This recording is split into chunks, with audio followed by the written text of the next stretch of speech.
Thank you low. ಕರ್ತನ ನೇಮಿಸಿದ ಈ ಜಯದ ದಿನಕ್ಕಾಗಿ ದೇವರಿಗೆ ಸ್ತೋತ್ರ, ದೇವರಿಗೆ ಕೋಟಿ ಕೋಟಿ ಸ್ತೋತ್ರ ಮಾಡ್ತೀವಿ. ಕೀರ್ತನೆ 50:23 ಹೇಳ್ತಿದೆ, ಸ್ತೋತ್ರ ಮಾಡುವವರು ದೇವರನ್ನ ಮಹಿಮೆ ಪಡಿಸುತ್ತಾರೆ. ಇವತ್ತು ನಾನು ನೀವು ಆ ಸ್ತೋತ್ರ ಹಾಡುಗಳನ್ನು ಹಾಡುವಾಗ ದೇವರನ್ನ ಮಹಿಮೆ ಪಡಿಸುವವರಾಗಿರ್ತೀವಿ. ಕೀರ್ತನೆ 16 ಕಡೆಯ ವಾಕ್ಯ ಓದಿ, ಆತನ ಸನ್ನಿಧಿಯಲ್ಲಿ ಪರಿಪೂರ್ಣ ಸಂತೋಷ. ಎಷ್ಟು ಜನ ನೀವು ರೆಡಿಯಾಗಿದ್ದೀರಾ? ಆ ಪರಿಪೂರ್ಣ ಆ ಸಾನ್ನಿಧ್ಯವನ್ನು ಅನುಭವಿಸುವುದಕ್ಕಾಗಿ ದೇವರ ಕರಗಳಲ್ಲಿ ಸಮರ್ಪಿಸೋಣ. ಸರ್ಕಾರದಿಂದ ನಾವು ಸಭೆಗಳನ್ನು ತೆರೆಯುವುದಕ್ಕಾಗಿ ನಮಗೆ ಪರ್ಮಿಷನ್ ಸಿಕ್ಕಿದೆ, ಅವಕಾಶ ಸಿಕ್ಕಿದೆ. ಬರುವಾರ ನಾವು ದೇವರ ಮಚ್ಚಿತವಾದ ಮುಖಾಮುಖವಾಗಿ ನೋಡೋಣ. ಈ ಸಮಯದಲ್ಲಿ ಕೂಡ ನಾವು ದೇವರನ್ನ ಆರಾಧಿಸಲಿಕ್ಕೆ ಹೋಗೋಣ. ನಾವು ಕಣ್ಗಳು ಮುಚ್ಚಿ ನಾವು ಪ್ರಾರ್ಥನೆ ಮಾಡೋಣ. ತಂದೆ ಆ ದೇವರೇ, ಈ ಹೊಸ ತಿಂಗಳಕ್ಕಾಗಿ ಸ್ತೋತ್ರ ಮಾಡ್ತೀವಿ. ಈ ಹೊಸ ತಿಂಗಳಲ್ಲಿ ಕೂಡ ದೇವರಪ್ಪ, ಮೊದಲನೇ ವಾರದಲ್ಲಿ ಯಾರು ದೇವರನ್ನೇ ಆಶ್ರಯಿಸಿಕೊಂಡಿದ್ದಾರೋ, ಯಾರು ದೇವರನ್ನೇ ಬಲವಾಗಿ ಕೊಂಡಿದ್ದಾರೋ, ಆತನ ಸನ್ನಿಧಿಯಲ್ಲಿ ತಂಗಿರಲಿಕ್ಕೆ ಆತನು ಯಾರನ್ನು ಹಾರಿಸಿಕೊಂಡಿದ್ದಾರೋ ಅವರೇ ಧನ್ಯರು ಅಂತ ಕೀರ್ತನೆ 84 ಪ್ರಕಾರ ದೇವರೇ, ನಿನ್ನ ಸನ್ನಿಧಿಯಲ್ಲಿ ನಾವು ಕೊಂಡಾಡುವಂತೆ ನಮ್ಮನ್ನೇ ಹಾದುಕೊಂಡಿದ್ದಕ್ಕಾಗಿ ಸ್ತೋತ್ರ. ಹೆಸರು ಹಿಡಿದು ಕರೆದಿದ್ದಕ್ಕಾಗಿ ಸ್ತೋತ್ರ ದೇವರೇ. ರಕ್ಷಿಸಿದಕ್ಕಾಗಿ, ಜೀವ ಪುಸ್ತಕದಲ್ಲಿ ನಿಮ್ಮ ಹೆಸರು ಬರೆಯಲ್ಪಟ್ಟಿರೋದಕ್ಕಾಗಿ ವಂದನೆ ದೇವರಪ್ಪ. ಶ್ವಾಸ ಇರುವ ಎಲ್ಲವೂ ಕರ್ತನನ್ನು ಸ್ತುತಿಸಲಿ ಅಂತ ಕೊಟ್ಟ ಜೀವ ಶ್ವಾಸಕ್ಕಾಗಿ ಕೋಟಿ ಸ್ತೋತ್ರ ಮಾಡ್ತೀವಿ. ನಮ್ಮ ಮಹಿಮೆ ಪಡಿಸುವ ಎಂಥ ಸ್ಥಾನದಲ್ಲೂ ನಾನು ಬಂದು ಆಶೀರ್ವದಿಸ್ತೀನಿ ಅಂತ ವಾಗ್ದಾನ ಮಾಡಿದೀಯಾ ದೇವರೇ. ಆರಾಧಿಸುವ ಅಂಥ ಸ್ಥಳಗಳು ದೇವರಪ್ಪ, ಅವರ ಮನೆಗಳಲ್ಲಿ ನೀನು ಹೋಗಿ ಮುಟ್ಟಿ ಆಶೀರ್ವದಿಸು. ಪ್ರಾರಂಭದ ಅಂತ್ಯವರೆಗೂ ದೇವರೇ ಪರಿಶುದ್ಧಾತ್ಮನೇ ನಮ್ಮನ್ನು ನಡೆಸು. ತಿಳಿದಿರುವ ವಾಕ್ಯದ ರಹಸ್ಯಗಳನ್ನು ಗೋಚರಪಡಿಸು. ಯೇಸುವಿನ ನಾಮದಲ್ಲಿ ಹೊಸದಾಗಿ ಯಾರಾದ್ರು ನೋಡ್ತಾ ಇದ್ದಾರೆ ಅವ್ರ ಮೇಲೆ ದೇವರ ವಿಶೇಷವಾದ ಕೃಪೆ, ದಯೆ, ಮಹಿಮೆ ಆವರಿಸಿಕೊಳ್ಳಲಿ. ಯೇಸುವಿನ ನಾಮದಲ್ಲಿ ಬೇಡುತ್ತೇವೆ ತಂದೆಯೇ, ಆಮೇನ್. ಎಷ್ಟು ಸಂತೋಷ ನಿನ್ನ ಸನ್ನಿಧಿಯಲ್ಲಿ, ಎಷ್ಟು ಆನಂದ ನಿನ್ನ ಸಮ್ಮುಖದಲ್ಲಿ. ಆಮೇನ್. ಹಾಡನ್ನ ನಿಜವಾಗಿಯೂ ದೇವರ ಸನ್ನಿಧಿಯಲ್ಲಿ ಅದು ಸಂತೋಷ ನಮಗೆ.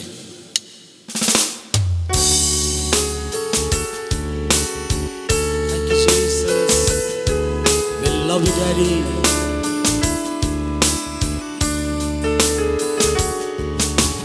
ಎಷ್ಟು ಸಂತೋಷ ನಿನ್ನ ಸನ್ನಿಧಿ, ಎಷ್ಟು ಆನಂದ ನಿನ್ನ ಸಮ್ಮುಖ. ಎಷ್ಟು ಸಂತೋಷ ನಿನ್ನ ಸನ್ನಿಧಿ, ಎಷ್ಟು ಆನಂದ ನಿನ್ನ ಸನ್ಮುಖ. ಆತ್ಮ ಸ್ವರೂಪಿ ನಿನ್ನ ಆರಾಧಿಸುವೆ, ಆತ್ಮೀಕ ರೀತಿಯಿಂದ ಸತ್ಯದಿಂದ. ಆತ್ಮ ಸ್ವರೂಪಿ ನಿನ್ನ ಆರಾಧಿಸುವೆ, ಆತ್ಮೀಕ ರೀತಿಯಿಂದ ಸತ್ಯದಿಂದ. ಆತ್ಮ ಪ್ರಾಣದಿಂದ, ಜ್ಞಾನ ಗೌರವದಿಂದ, ಪೂರ್ಣ ಹೃದಯದಿಂದ ನಿನ್ನ ಆರಾಧಿಸುವೆ. ಆತ್ಮ ಪ್ರಾಣದಿಂದ, ಜ್ಞಾನ ಗೌರವದಿಂದ, ಪೂರ್ಣ ಹೃದಯದಿಂದ ನಿನ್ನ ಆರಾಧಿಸುವೆ. ಆರಾಧನೆ ಯೇಸುವೇ, ಜೀವಿಸುವ ಕಾಲವೆಲ್ಲ ಆರಾಧನೆ. ಇರುವ ಸ್ಥಳದಲ್ಲಿ ಕೈಗಳೆತ್ತಿ ದೇವರ ಕಡೆ ಜೀವಿಸುವ ಕಾಲವೆಲ್ಲ, ಜೀವಿಸುವ ಕಾಲವೆಲ್ಲ. ಎಷ್ಟು ಸಂತೋಷ ನಿನ್ನ ಸನ್ನಿಧಿ, ಎಷ್ಟು ಆನಂದ ನಿನ್ನ ಸನ್ಮುಖ. ಪ್ರೀತಿ ಸ್ವರೂಪಿ ನಿನ್ನ ಪ್ರೀತಿಸುವೆ, ಪರಿಶುದ್ಧತೆ ಎಂಬ ಭೂಷಣದಿಂದ ಪ್ರೀತಿ ಸ್ವರೂಪಿ ನಿನ್ನ ಪ್ರೀತಿಸುವೆ. ಪರಿಶುದ್ಧತೆ ಎಂಬ ಭೂಷಣದಿಂದ ನಂಬಿಕೆ ನಿರೀಕ್ಷೆಯಿಂದ ಭಕ್ತಿ ವೈರಾಗ್ಯದಿಂದ ನಿರ್ಮಲ ಪ್ರೀತಿಯಿಂದ ನಿನ್ನ ಆರಾಧಿಸುವೆ. ನಂಬಿಕೆ ನಿರೀಕ್ಷೆಯಿಂದ ಭಕ್ತಿ ವೈರಾಗ್ಯದಿಂದ ನಿರ್ಮಲ ಪ್ರೀತಿಯಿಂದ ನಿನ್ನ ಆರಾಧಿಸುವೆ. ಆರಾಧನೆ ಯೇಸುವೇ, ಜೀವಿಸುವ ಕಾಲವೆಲ್ಲ ಆರಾಧನೆ ಯೇಸುವೇ, ಜೀವಿಸುವ ಕಾಲವೆಲ್ಲ ಜೀವಿಸುವ ಕಾಲವೆಲ್ಲ ಜೀವಿಸುವ ಕಾಲವೆಲ್ಲ. ಸಿರಿಗಳನ್ನ ಎಷ್ಟು ಸಂತೋಷ ನಿನ್ನ ಸನ್ನಿಧಿ, ಎಷ್ಟು ಆನಂದ ನಿನ್ನ ಸನ್ಮುಖ. ಎಷ್ಟು ಸಂತೋಷ ನಿನ್ನ ಸನ್ನಿಧಿ, ಎಷ್ಟು ಆನಂದ ನಿನ್ನ ಸನ್ಮುಖ. ಜೀವ ಸ್ವರೂಪಿ ನಿನ್ನ ಜೀವಿಸುವೆ. ಶ್ರೇಷ್ಠ ವರಗಳಿಂದ ಶೃಂಗರಿಸು. ಜೀವ ಸ್ವರೂಪಿ ನಿನ್ನಲ್ಲಿ ಜೀವಿಸುವೆ. ಶ್ರೇಷ್ಠ ವರಗಳಿಂದ ಶೃಂಗರಿಸು. ಸತ್ಯ ಸಾಕ್ಷಿಯಾಗಿ ತಾಳ್ಮೆ ಸಹನದಿಂದ ಅಭಿಷೇಕದಿಂದ ನಿನ್ನ ಆರಾಧಿಸುವೆ. ಸತ್ಯ ಸಾಕ್ಷಿಯಾಗಿ ತಾಳ್ಮೆ ಸಹನೆಯಿಂದ ಅಭಿಷೇಕದಿಂದ ನಿನ್ನ ಆರಾಧಿಸುವೆ. ಆರಾಧನೆ ಯೇಸುವೇ, ಜೀವಿಸುವ ಕಾಲವೆಲ್ಲ ಆರಾಧನೆ ಯೇಸುವೇ, ಜೀವಿಸುವ ಕಾಲವೆಲ್ಲ ಜೀವಿಸುವ ಕಾಲವೆಲ್ಲ ಜೀವಿಸುವ ಕಾಲವೆಲ್ಲ. ಎಷ್ಟು ಸಂತೋಷ ನಿನ್ನ ಸನ್ನಿಧಿ, ಎಷ್ಟು ಆನಂದ ನಿನ್ನ ಸನ್ಮುಖ. ಎಷ್ಟು ಸಂತೋಷ ನಿನ್ನ ಸನ್ನಿಧಿ, ಎಷ್ಟು ಆನಂದ ನಿನ್ನ ಸನ್ಮುಖ. ನಿನ್ನ ಸನ್ಮುಖ, ನಿನ್ನ ಸನ್ಮುಖ, ನಿನ್ನ ಸನ್ಮುಖ. Thank you Jesus, thank you Jesus. ಅಪ್ಪ, ನಿನ್ನ ಸಾನ್ನಿಧ್ಯದಲ್ಲಿ ಇರುವಂತೆ ದೇವರೇ ನಮಗೆ ಅವಕಾಶವನ್ನು, ಭಾಗ್ಯವನ್ನು ನಿನ್ನ ದಯಪಾಲಿಸಿದಕ್ಕಾಗಿ ಸ್ತೋತ್ರ ದೇವರೇ. 1 ಪೇತ್ರನು 2ನೇ ಅಧ್ಯಾಯದಲ್ಲಿ 8ನೇ ವಾಕ್ಯ, 9ನೇ ವಾಕ್ಯ, 10ನೇ ವಾಕ್ಯ ಹೇಳ್ತದೆ, ನಾವು ದೇವರಿಂದ ದೂರ ಹೋಗಿದ್ದು, ನಾವು ಕೃಪೆಯನ್ನು ಕಳ್ಕೊಂಡಿದ್ದು. ಆದರೆ ದೇವರೇ ನಿನ್ನ ಪ್ರೀತಿ ನಮ್ಮನ್ನು ಮತ್ತೆ ತಂದೆ ಸಮೀಪಕ್ಕೆ ತಂದಿದ್ದಕ್ಕಾಗಿ ಕೋಟಿ ಸ್ತೋತ್ರ ಮಾಡ್ತೀವಿ. ನಾವು ಕಳ್ಕೊಂಡಿದ್ದಾಗ ಆ ಕೃಪೆಯನ್ನು ಮತ್ತೆ ದೇವರೇಪ್ಪ ನಮಗೆ ಆ ಕೃಪೆಯನ್ನು ಕೊಟ್ಟಿರುವುದಕ್ಕಾಗಿ ಸ್ತೋತ್ರ. ರಾಜ ವಂಶಸ್ಥದವರಾಗಿ, ಯಾಜಕರಾಗಿ ನಮ್ಮನ್ನು ದೇವರ ಸ್ತುತಿ ಸ್ತೋತ್ರಗಳನ್ನು ಸಮರ್ಪಿಸುವುದಕ್ಕಾಗಿಯೇ ನಮ್ಮನ್ನು ಆದುಕೊಂಡಿದ್ದಕ್ಕಾಗಿ ಕೋಟಿ ವಂದನೆ ಮಾಡ್ತೇವೆ ದೇವರಪ್ಪ, ವಂದನೆ ಮಾಡ್ತೇವೆ ದೇವರಪ್ಪ. ಈ ಸಂಜೆ ದೇವಯ್ಯ, ಈ ಆರಾಧನೆಯಲ್ಲಿ ಮುಂಜಾನೆಯಲ್ಲಿ ಕೂಡ ದೇವರಪ್ಪ ನಿನ್ನ ನಾಮಕ್ಕೆ ಮಹಿಮೆ ಉಂಟಾಗಲಿ ದೇವರಪ್ಪ. ನನ್ನ ಆತ್ಮದಲ್ಲೂ ಸತ್ಯದಲ್ಲೂ ನಾವು ಹೆಚ್ಚಾಗಿ ಕುಟುಂಬವಾಗಿ ದೇವರಪ್ಪ ಎಲ್ಲ ಸಭೆಗಳಾಗಿ ಆರಾಧಿಸುವಂತೆ ನಮ್ಮನ್ನು ನೀನು ಮುಂದಿನ ದಿನ ದೇವರೇ ಪುನಃ ಹೆಚ್ಚಾದ ಅಭಿಷೇಕ ಬಲ ಕೊಟ್ಟು ನಮ್ಮನ್ನು ನೀನು ನಡೆಸೋದಕ್ಕಾಗಿ ವಂದನೆ ದೇವರಪ್ಪ, ವಂದನೆ ಕರ್ತನೆ, ವಂದನೆ. ಪ್ರಲಾಪಗಳು 3ನೇ ಅಧ್ಯಾಯದಲ್ಲಿ 22ನೇ ವಾಕ್ಯ ಹೇಳ್ತದೆ, ನಾವು ಉಳಿದಿರೋದು ಅದು ದೇವರ ಕರುಣೆಯಿಂದಲೇ. ಆಮೆನ್. ಪಕ್ಕದಲ್ಲೇ ಕೈಕೊಟ್ಟು ಹೇಳಿ, ಈ ಜೂನ್ ತಿಂಗಳನ್ನ ನೋಡೋದು ನಾವು ಉಳಿದಿರೋದು ಅದು ದೇವರ ಕರುಣೆಯಿಂದಲೇ. ಆಮೆನ್. ದೇವರ ಕರುಣೆಯಿಂದಲೇ. ಆ ದೇವರ ಕರುಣೆಗಾಗಿ, ಕೃಪೆಗಾಗಿ ಯೇಸುವೇ, ಯೇಸುವೇ ನೀನೇ ನನ್ನ ದೇವರು, ಜೀವವುಳ್ಳ ದೇವರು ನೀನೇ, ಅದ್ಭುತಗಳನ್ನು ನಡೆಸುವ ರಕ್ಷಕನು ನೀನೇ.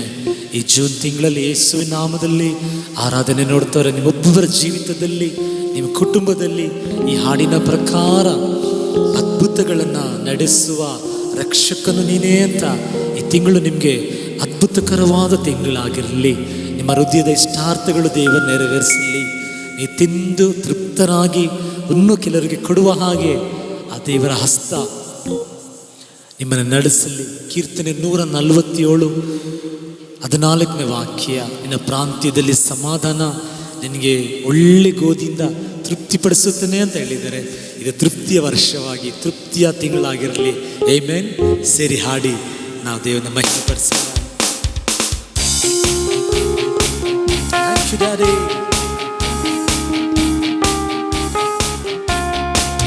ಯೇಸುವೇ, ಯೇಸುವೇ ನೀನೇ ನನ್ನ ದೇವರು. ಸರಿಯಾ?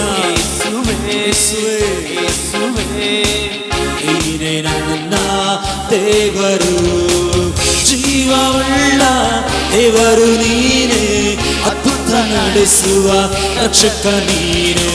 ಜೀವವುಳ್ಳ ದೇವರು ನೀನೇ, ಅದ್ಭುತ ನಡೆಸುವ ರಕ್ಷಕ ನೀನೇ. ಯೇಸುವೇ, ಯೇಸುವೇ ನೀನೇ ನನ್ನ ದೇವರು. ಸರಿ ಹೇಳೋಣ. ಯೇಸುವೇ, ಯೇಸುವೇ ನೀನೇ ನನ್ನ ದೇವರು, ನನ್ನ ಪಾಪಕ್ಕಾಗಿ ಶಿಲುಬೆಯನ್ನು ಹೊತ್ತೆ ನೀ, ನನ್ನ ದ್ರೋಹಕ್ಕಾಗಿ ಬಾಧೆಯನ್ನು ಸಹಿಸಿದೆ ನೀ. ನನ್ನ ಪಾಪಕ್ಕಾಗಿ ಶಿಲುಬೆಯನ್ನು ಹೊತ್ತೆ ನೀ, ನನ್ನ ದ್ರೋಹಕ್ಕಾಗಿ ಬಾಧೆಯನ್ನು ಸಹಿಸಿದೆ ನೀ. ನನ್ನನ್ನು ರಕ್ಷಿಸಲು ಜೀವ ಕೊಟ್ಟು ನಿನಗೆ ಕೋಟಿ ಸ್ತೋತ್ರವು. ನನ್ನನ್ನು ರಕ್ಷಿಸಿದೆ ಜೀವ ಕೊಟ್ಟು ನಿನಗೆ ಕೋಟಿ ಸ್ತೋತ್ರವು.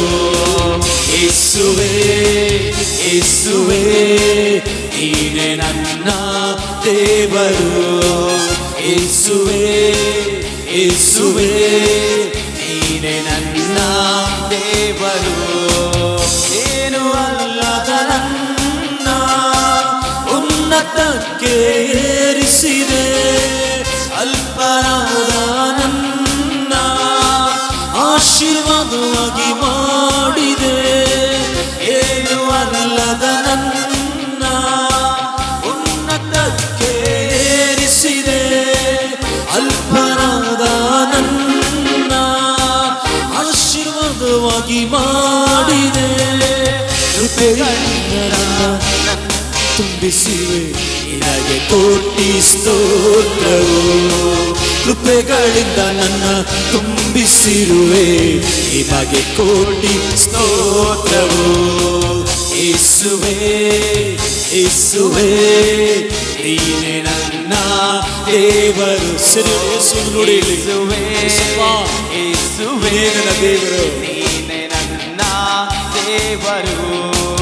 ಜೀವವುಳ್ಳ ದಿನವೆಲ್ಲ ನಿನ್ನನ್ನ ಸ್ತುತಿಸುವೆ, ಮಾಡಿದ ಮೇಲುಗಳ ನೆನೆಸು ನಿನ್ನನ್ನೇ ಆರಾಧಿಸುವೆ. ಜೀವವುಳ್ಳ ದಿನವೆಲ್ಲ ನಿನ್ನನ್ನೇ ಸ್ತುತಿಸುವೆ, ಮಾಡಿದ ಮೇಲುಗಳ ನೆನೆದು ನಿನ್ನನ್ನೇ ಆರಾಧಿಸುವೆ. ನಿನ್ನಂತೆ ಬಾಳುವೆ ಕೊನೆಯವರೆಗೂ, ನಿನಗೆ ಕೋಟಿ ಸ್ತೋತ್ರವು. ನಿನ್ನಂತೆ ಬಾಳುವೆ ಕೊನೆಯವರೆಗೂ, ನಿನಗೆ ಕೋಟಿ ಸ್ತೋತ್ರವು. ಯೇಸುವೇ ಯೇಸುವೇ ನೀನೇ ನನ್ನ ದೇವರು. ಯೇಸುವೇ ಯೇಸುವೇ ನೀನೇ ನನ್ನ ದೇವರು. ಜೀವವುಳ್ಳ ದೇವರು ನೀನೇ, ಅದ್ಭುತ ನಡೆಸುವ ರಕ್ಷಕ ನೀನೇ. ಜೀವವುಳ್ಳ ದೇವರು ನೀನೇ, ಅದ್ಭುತ ನಡೆಸುವ ರಕ್ಷಕ ನೀನೇ. ಯೇಸುವೇ ಯೇಸುವೇ ನೀನೇ ನನ್ನ ದೇವರು. ಯೇಸುವೇ ಯೇಸುವೇ ನೀನೇ ನನ್ನ ದೇವರು. ಯೇಸುವೇ ಯೇಸುವೇ ನೀನೇ ನನ್ನ ದೇವರು. ಯೇಸುವೇ ಯೇಸುವೇ ನೀನೇ ನನ್ನ ದೇವರು. ಯೇಸುವೇ ಯೇಸುವೇ ನೀನೇ ನನ್ನ ದೇವರು. ಹೃದಯದಲ್ಲಿ ನಂಬಿ ಬಾಯಲ್ಲಿ ಅರಿಕೆ ಮಾಡುವಾಗ ಹಾಗೆಯೇ ಆಗುತ್ತದೆ. ರೋಮಪುರದವರಿಗೆ ಬರೆದಿರೋ ಪತ್ರಿಕೆ 10ನೇ ಅಧ್ಯಾಯದಲ್ಲಿ 9-10 ವಾಕ್ಯ. ನೀವೇನು ಅರಿಕೆ ಮಾಡ್ತೀರೋ ನಿಮ್ಮ ಜೀವಿತದಲ್ಲಿ ಹಾಗೆಯೇ ದೇವರು ಮಾಡ್ತಾರೆ. ನೀನೇ ನನ್ನ ದೇವರಪ್ಪ, ಜೀವಗಳ ದಿನವೆಲ್ಲ ನಿನ್ನನ್ನೇ ಆರಾಧಿಸುತ್ತೇನೆ ಅಂತ ಹೇಳುವಾಗ ಯಾವುದೇ ಒಂದು ಸೈತನ್ನ ಶೋಧನೆಯಲ್ಲಿ, ಅಲ್ಪವಾದ ಕಾರ್ಯದಲ್ಲಿ ನಾವು ಬಿದ್ದು ಹೋಗದ ಹಾಗೆ ನಮ್ಮ ಬಾಯ ಆರಿಕೆಯನ್ನ, ಆ ವಿಶ್ವಾಸವನ್ನ ದೇವರು ಕಾಪಾಡುವರಾಗಿರ್ತಾರೆ. ಚೆನ್ನಾಗಿ ತಿಳ್ಕೊಳ್ಳಿ, ನಾವು ರಕ್ಷಣೆ ಹೊಂದ್ಬಿಟ್ಟು ಅಂತ ಕಡೆವರೆಗೂ ನಾವು ನೆಲೆಗೊಳ್ತೀವಿ ಅಂತ ನಾವು ಹೇಳೋಕ್ಕಾಗಲ್ಲ. ನಮಗೆ ನೆಲೆಗೊಳಿಸ್ಬೇಕಂದ್ರೆ ಅದು ಪವಿತ್ರ ಆತ್ಮನ ಮಾತ್ರನೇ. ಅವ್ರು ನಮಗೆ ಸಹಾಯ ಮಾಡಿದ್ರೇ ನಮ್ಮ ಕಡೆಯವರೆಗೂ ಕೂಡ ನಿಲ್ಲಲಿಕ್ಕೆ ಸಾಧ್ಯ. ನಾಡಿದಲ್ವಾ ಜೀವೋಳ ದಿನವೆಲ್ಲ ನಾನು ನಿನ್ನನ್ನೇ ಸ್ತುತಿಪಿ ಅಂತ ಹೇಳಿದ ಹಾಗೆ, ನನ್ಗೆ ಗೊತ್ತಿರುವ ಹಾಗೆ ಎಷ್ಟೋ ಜನ ಈ ಓಟದಲ್ಲಿ ಅರ್ಧದಲ್ಲಿ ಬಿಟ್ಬಿಟ್ರು, ನಮ್ಗೆ ಆಗಲ್ಲ ಅಂತ. ಹಾಗೆ ನಾನು ನೀವು ಹಾಗಲ್ಲ, ಜೀವೋಳ ದಿನವೆಲ್ಲ ಕಡೆಯವರೆಗೂ ಆ ದೇವರನ್ನೇ ಆರಾಧಿಸುವಂತೆ ಪವಿತ್ರಾತ್ಮನ ನಮ್ಮನ್ನ ಬಲಪಡಿಸಲಿ. ಆಮೆನ್. ಸೇರಿ ಒಂದು ಹಾಡು ಕೂಡ ಹಾಡೋಣ. ಬಲವು ಕೋಟೆಯು ಆಶ್ರಯವು, ರಕ್ಷಿಸುವ ದೇವರು ನೀನೇ, ಹಾಡಿ ಹೊಗಳುವೆ ನಾನು ನಿನ್ನ ಸ್ತುತಿಸಿ ನಿನ್ನನ್ನು ಮಹಿಮೆ ಪಡಿಸುವೆ. ನನ್ನ ಜೊತೆ ಸೇರಿ ಹೇಳಿ, ಯೆಹೋವ ಶಮ್ಮ ನನ್ನೊಂದಿಗಿದೆಯಾ, ಯೆಹೋವ ನಿಸ್ಸಿ ನನಗೆ ಜಯ ಕೊಡುವ ದೇವರು, ಯೆಹೋವ ರಾಫಾ ಆರೋಗ್ಯದಾಯಕನು, ಯೆಹೋವ ಶಾಲೋ ನನ್ನ ಸಮಾಧಾನದ ದೇವರು. ಆಮೆನ್. ನನಗೂ ನಿಮಗೆ ದೇವರು ನಮ್ಮ ಜೊತೆ ಇದ್ದಾರೆ. ಇವತ್ತು ಯೋಹಾನ 14:27 ಹೇಳುವ ಹಾಗೆ ಅವರ ಸಮಾಧಾನ ನಮಗೆ ಕೊಟ್ಟಿದ್ದಾರೆ. ವಿಮೋಚನೆ ಕಾಂಡ 15ನೇ ಅಧ್ಯಾಯ 26ನೇ ವಾಕ್ಯ, ಆತನೇ ನಮಗೆ ಆರೋಗ್ಯದಾಯಕನಾಗಿದ್ದಾರೆ. ಹಾಗೆ ಈಗ ನಿಸ್ಸಿ ನಮಗೆ ಜಯ ಕೊಡುವ ದೇವರು. ಆ ದೇವರನ್ನ ಹಾಡಿ ಮಹಿಮೆ ಪಡಿಸೋಣ. ದೇವರು ನನಗೆ ಸಹಾಯ, ಹೆದರನು ನಾನು ಯಾರಿಗೂ, ಎಂದಿಗೂ ನನ್ನ ಬಿಟ್ಟು ಅಗಲನ್ನು ನನ್ನ ದೇವರು. ಆ ನಂಬಿಕೆ ನಮ್ಗೆ ಭಾಳ ಮುಖ್ಯ. ಏನು ಪರಿಸ್ಥಿತಿ ಬಂದರೂ ನನ್ನ ದೇವರು ನನ್ನ ಬಿಟ್ಟು ಅಗಲುವುದಿಲ್ಲ ಅಂತ ಆ ಭರವಸೆಯಿಂದ ನಾವು ಹಾಡೋಣ. ಆಮೆನ್. ಈ ಹಾಡನ್ನು ಹಾಡುವಾಗಲೇ ಯಾರಾದರೆ ನೀವು ರೋಗದಲ್ಲಿದ್ದರೆ ನಿಮಗೆ ದೇವರು ಯೆಹೋವ ರಾಫವಾಗಿ ಗುಣಪಡಿಸಲಿ. ಯಾರಾದರೂ ಸೋಲಲ್ಲಿದ್ದರೆ ಯೆಹೋವ ದೇವರು ನಿಮಗೆ ಜಯ ಕೊಡಲಿ. ಯಾರಾದರೂ ಒಂಟಿತನವನ್ನು ಅನುಭವಿಸ್ತಾ ಇದ್ದರೆ ದೇವರೇ ನಿಮಗೆ ಶಮ್ಮವಾಗಿ ಜೊತೆ ಇದ್ದು ನಡೆಸುವರಾಗಿದ್ದಾರೆ. ವಿಶೇಷವಾಗಿ ಆತನೇ ನಿಮಗೆ ಶಾಲೋವಾಗಿ ನಡೆಸುವ ದೇವರಾಗಿದ್ದಾರೆ. ಸೇರಿ ಸಂತೋಷವಾಗಿ ಕೈಗಳು ಚಪ್ಪಳ ಹಾಕಿ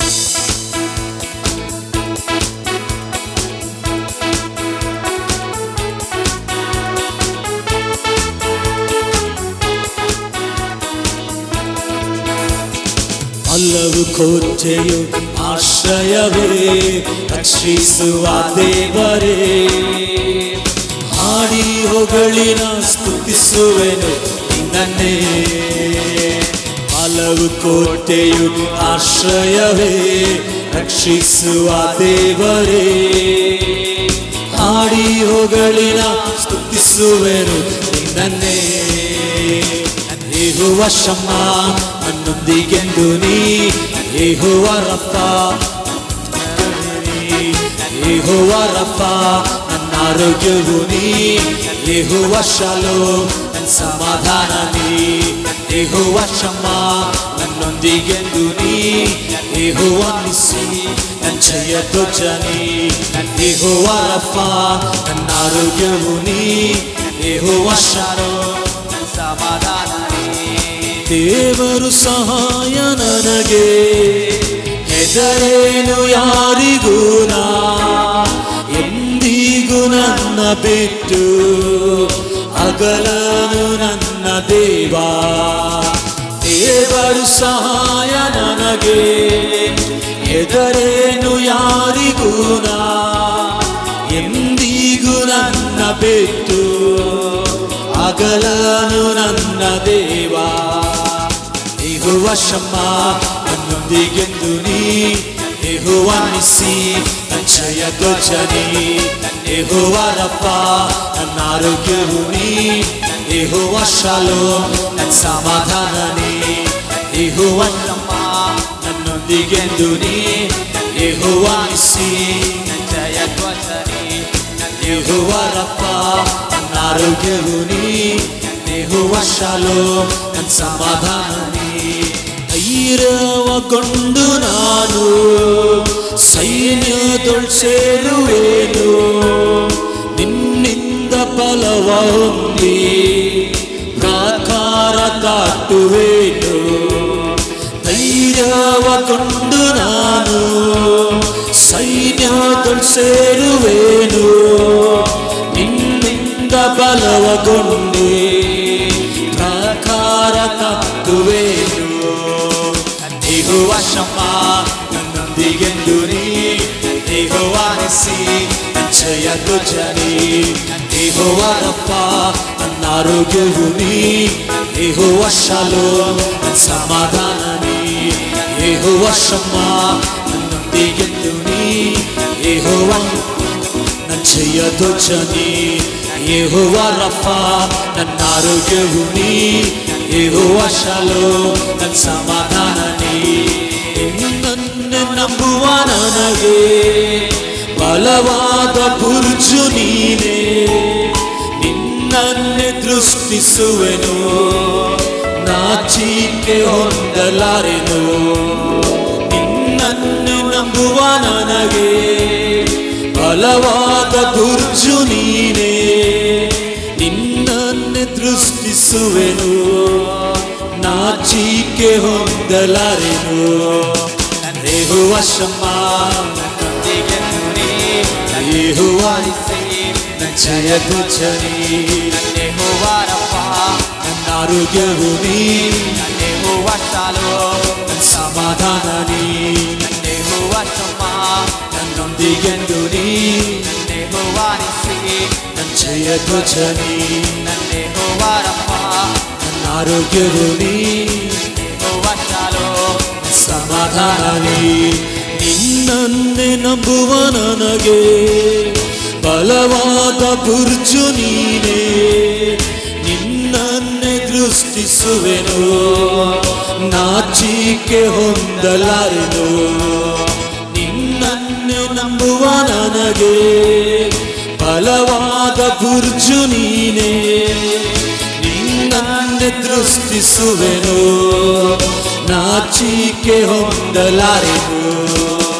ಯೆಹೋವ ಶಮ್ಮಾ ನನ್ನೊಂದಿಗೆಂದು ನೀ, ಯೆಹೋವ ನಿಸ್ಸಿ ನನ್ನ ಜಯ ಧ್ವಜ ನೀ, ಯೆಹೋವ ರಫಾ ನನ್ನ ಆರೋಗ್ಯವು ನೀ, ಯೆಹೋವ ಶಾಲೋಮ್ ನನ್ನ ಸಮಾಧಾನ ನೀ, ಯೆಹೋವ ಶಮ್ಮಾ ನನ್ನೊಂದಿಗೆಂದು ನೀ, ಯೆಹೋವ ನಿಸ್ಸಿ ನನ್ನ ಜಯ ಧ್ವಜ ನೀ, ಯೆಹೋವ ರಫಾ ನನ್ನ ಆರೋಗ್ಯವು ನೀ, ಯೆಹೋವ ಶಾಲೋಮ್ ನನ್ನ ಸಮಾಧಾನ ನೀ. ಧೈರ್ಯಗೊಂಡು ನಾನು ಸೈನ್ಯದೊಳ್ ಸೇರುವೆನು, ನಿನ್ನಿಂದ ಬಲವ ಹೊಂದಿ ಪ್ರಾಕಾರ ದಾಟುವೆನು.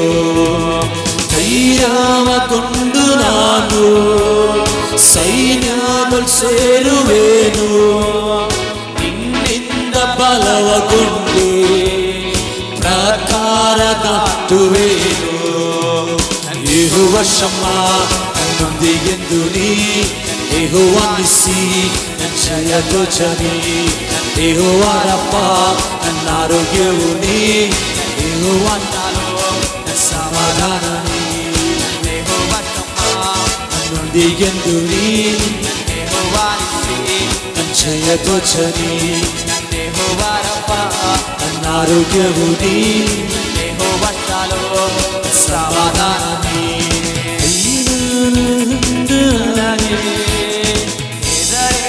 ಯಾರಿಗೂ ಎಂದಿಗೂ ನನ್ನ ಬಿಟ್ಟು ಅಗಲನು ನನ್ನ ದೇವ, ದೇವರು ಸಹಾಯ ನನಗೆ, ಹೆದರೇನು ಯಾರಿಗೂ ಎಂದಿಗೂ ನನ್ನ ಬಿಟ್ಟು ಅಗಲನು ನನ್ನ ದೇವ, ಯೆಹೋವ ಶಮ್ಮ ನನ್ನೊಂದಿಗೆಂದು ನೀ, ಯೆಹೋವ ನಿಸ್ಸಿ ನನ್ನ ಜಯಧ್ವಜನಿ, ಯೆಹೋವ ರಫ ನನ್ನ ಆರೋಗ್ಯವು ನೀ, ಯೆಹೋವ ಶಾಲೋಮ್ ನನ್ನ ಸಮಾಧಾನ ನೀ, ಯೆಹೋವ ಶಮ್ಮ ನನ್ನೊಂದಿಗೆಂದು ನೀ, ಯೆಹೋವ ನಿಸ್ಸಿ ನನ್ನ ಜಯಧ್ವಜನಿ, ಯೆಹೋವ ರಫ ನನ್ನ ಆರೋಗ್ಯವು ನೀ, ಯೆಹೋವ ಶಾಲೋಮ್ ನನ್ನ ಸಮಾಧಾನ ನೀ. ಹಲವು ಕೋಟೆಯು ಆಶ್ರಯವೇ ರಕ್ಷಿಸುವ ದೇವರೇ, ಹಾಡಿ ಹೊಗಳಿನ ಸ್ತುತಿಸುವೆನು ನಿನ್ನನ್ನೇ, ಹಾಡಿ ಹೊಗಳಿನ ಸ್ತುತಿಸುವೆನು ನಿನ್ನನ್ನೇ, ಹಾಡಿ ಹೊಗಳಿನ ತೀರ್ಮಾನ ದೇವ್ರ ಮಕ್ಕಳು ಸೇರಿ ಮಾಡಿ, ಹಾಡಿ ಹೊಗಳಿನ ಸ್ತುತಿಸುವೆನು ನಿನ್ನನ್ನೇ, ಹಾಡಿ ಹೊಗಳಿನ ಸ್ತುತಿಸುವೆನು ನಿನ್ನನ್ನೇ, ಹಾಡಿ ಹೊಗಳಿನ ಸ್ತುತಿಸುವೆನು ನಿನ್ನನ್ನೇ, ಹಾಡಿ ಹೊಗಳಿನ ಸ್ತುತಿಸುವೆನು ನಿನ್ನನ್ನೇ. ಹಲ್ಲೆಲೂಯಾ ಬರಶಂದನ ಲೇಬರೋ ಶೆಮಿನಾ ರಕಿಲಿ ರೋದೋರೋ ಆಮೆನ್. ಡ್ಯಾಡಿ, ನಮಗೆ ಜಯ ಕೊಡುವ ದೇವರು, ನಮಗೆ ಆರೋಗ್ಯ ಕೊಡುವ ದೇವರು, ನಮ್ಮ ಜೊತೆ ಇರುವ ದೇವರು. ಇವತ್ತು ಲೋಕ ಸಮಾಧಾನ ಹುಡುಕುವಾಗ ನಮ್ಮ ಜೀವಿತದಲ್ಲಿ, ನಮ್ಮೊಬ್ಬೊಬ್ಬರ ಕುಟುಂಬದಲ್ಲಿ, ಅಭಿನೇಸರ್ ಸಭೆಯಲ್ಲಿ ನೀನೇ ಸಮಾಧಾನ ಪ್ರಭುವಾಗಿ ದೇವರಪ್ಪ ಇದುವರೆಗೂ ಆಳ್ವಿಕೆ ಮಾಡಿ ನೀನು ನಡೆಸ್ತಾ ಇರುವ ಮಹಾಕೃಪೆಗಾಗಿ ನಾವು ದೇವರಿಗೆ ಸ್ತೋತ್ರ ಮಾಡ್ತೀವಿ ದೇವರಪ್ಪ, ಸ್ತೋತ್ರ ಮಾಡ್ತೀವಿ ದೇವರಪ್ಪ. ನಿನ್ನಲ್ಲಿ ಬಲವನ್ನುಗೊಂಡು ಪ್ರಾಕಾರವನ್ನು ದಾಟುವೆನು. ಒಂದು ಸಾರಿ ಸೌಲು ಅವನ ಸೈನ್ಯ ಎಲ್ಲ ಯುದ್ಧಕ್ಕೆ ಹೋಗಿರ್ತಾರೆ. ಸೌಲ್ ಅವ್ರ ಮಗ ಜೋನಾಥನ್, ಅವನು ಮತ್ತು ಅವನ ಗುರಾಣಿಯನ್ನು ಹಿಡಿಯುವ ಒಬ್ಬ ಸೇವಕನು ಇಬ್ಬರು ಒಂದು ಕಡೆ ಇರ್ತಾರೆ. ಇರುವಾಗ ಸ್ವಲ್ಪ ದೂರದಲ್ಲಿ ಕೆಲವು ಫಿಲಿಸ್ತೀಯರನ್ನ ನೋಡ್ತಾರೆ. ನೋಡೋ ಸಮಯದಲ್ಲಿ ಜೋನಾಥನ್ ತನ್ನ ಸೇವಕನಿಗೆ ಹೇಳ್ತಾನೆ, ನಾವು ಹೋಗೋಣ ನಾವು ಅಂತ ಕೇಳ್ತಾನೆ. ಆಗ ಅವನು ಹೇಳ್ತಾನೆ, ನಿನ್ನ ಇಷ್ಟ ಹೇಗೆ ನೀನು ಹೇಳ್ತೀಯ ಹಾಗೆ ಅಂತ. ಆಗ ಅವರು ಹಾಗೆ ಅಲ್ಲಿ ನಿಂತಿರುವಾಗ ಆ ಫಿಲಿಸ್ತೀಯರು ಅಲ್ಲಿಂದ ಕರೀತಾರೆ, ಬನ್ನಿ ಬನ್ನಿ ಅಂತ. ಆಗ ಇವರು ದೇವರಲ್ಲಿ ಬಲಗೊಂಡು ಏನು ಮಾಡೋದು ಗೊತ್ತಾ, ಆ ಗೋಡೆಯನ್ನು, ಆ ಪ್ರಾಕಾರವನ್ನು ದಾಟಿ ಅವ್ರು ಹೋಗುವಾಗ ಸತ್ಯವೇದ ಹೇಳ್ತಿದೆ, ದೇವರು ಅವತ್ತು ಜೋನಾಥನ್ಗೆ ಒಂದು ಸೇವಕರಿಗೆ ದೊಡ್ಡ ಜಯವನ್ನು ಕೊಟ್ಟರಂತೆ.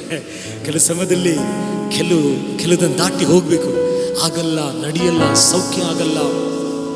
ಹೆಂಗಾಗ್ತದೆ ಈ ಮನಸ್ಸುಗಳನ್ನು ದೇವರ ವಾಕ್ಯದಲ್ಲಿ ಬಲಗೊಂಡು ದಾಟಲಿಕ್ಕೆ ಕಲಿತ್ಕೋಬೇಕು ನಾವು. ಇಲ್ಲ, ನಮ್ಮ ದೇವರಿಂದ ಸಾಧ್ಯ, ಆತನ ಸಾಧ್ಯವಾದ ಯಾವುದಿಲ್ಲ ಅಂತ. ಹಾಗೆ ಆ ಭರವಸೆಯಲ್ಲಿ ನಾವು ಕೆಲವು ಕಾರ್ಯಗಳನ್ನು ಮಾಡುವಾಗ ನಮಗೆ ದೇವರ ಮಹಿಮೆಯನ್ನು ನಾನು ನೋಡಲಿಕ್ಕೆ ಸಾಧ್ಯ.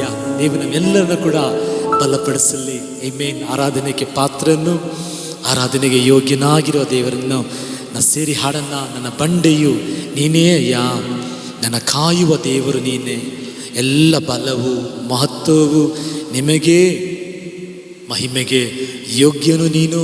ಎಲ್ಲರೂ ಹೇಳಿ, ಮಹಿಮೆಗೆ ಯೋಗ್ಯನು ನೀನೇ. ಯಾಕೆ ಗೊತ್ತಾ, ಯೇಸು ಮಹಿಮೆಗೆ ಯೋಗ್ಯನು. ಅವ್ರಿಗೆಲ್ಲ ಮಹಿಮೆ ಇತ್ತು. ಆ ಮಹಿಮೆನೆಲ್ಲ ನಮ್ಮನ್ನು ರಕ್ಷಿಸುವುದಕ್ಕಾಗಿ ಬರಿದು ಮಾಡಿ ಅವರು ಭೂಮಿಗೆ ಇಳಿದು ಬಂದರು.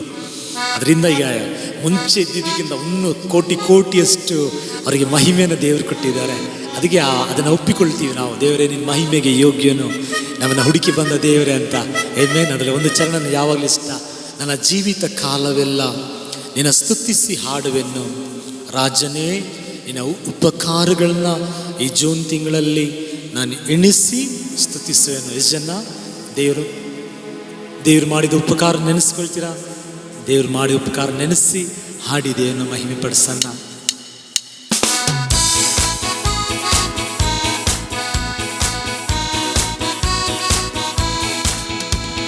ಬಂದೆಯು ನೀನೇನಯ್ಯ, ನನ್ನ ಕಾಯುವ ದೇವರು ನೀನೇ. ನನ್ನ ಬಂದೆಯು ನೀನೇನಯ್ಯ, ನನ್ನ ಕಾಯುವ ದೇವರು ನೀನೇ. ಫಲವು ಮಹತ್ವವು ನಿನಗೆ ಎಂದು ಮಹಿಮೆಗೆ ಯೋಗ್ಯನು ನೀ. ಫಲವು ಮಹತ್ವವು ನಿನಗೆ ಎಂದು ಮಹಿಮೆಗೆ ಯೋಗ್ಯನು ನೀ.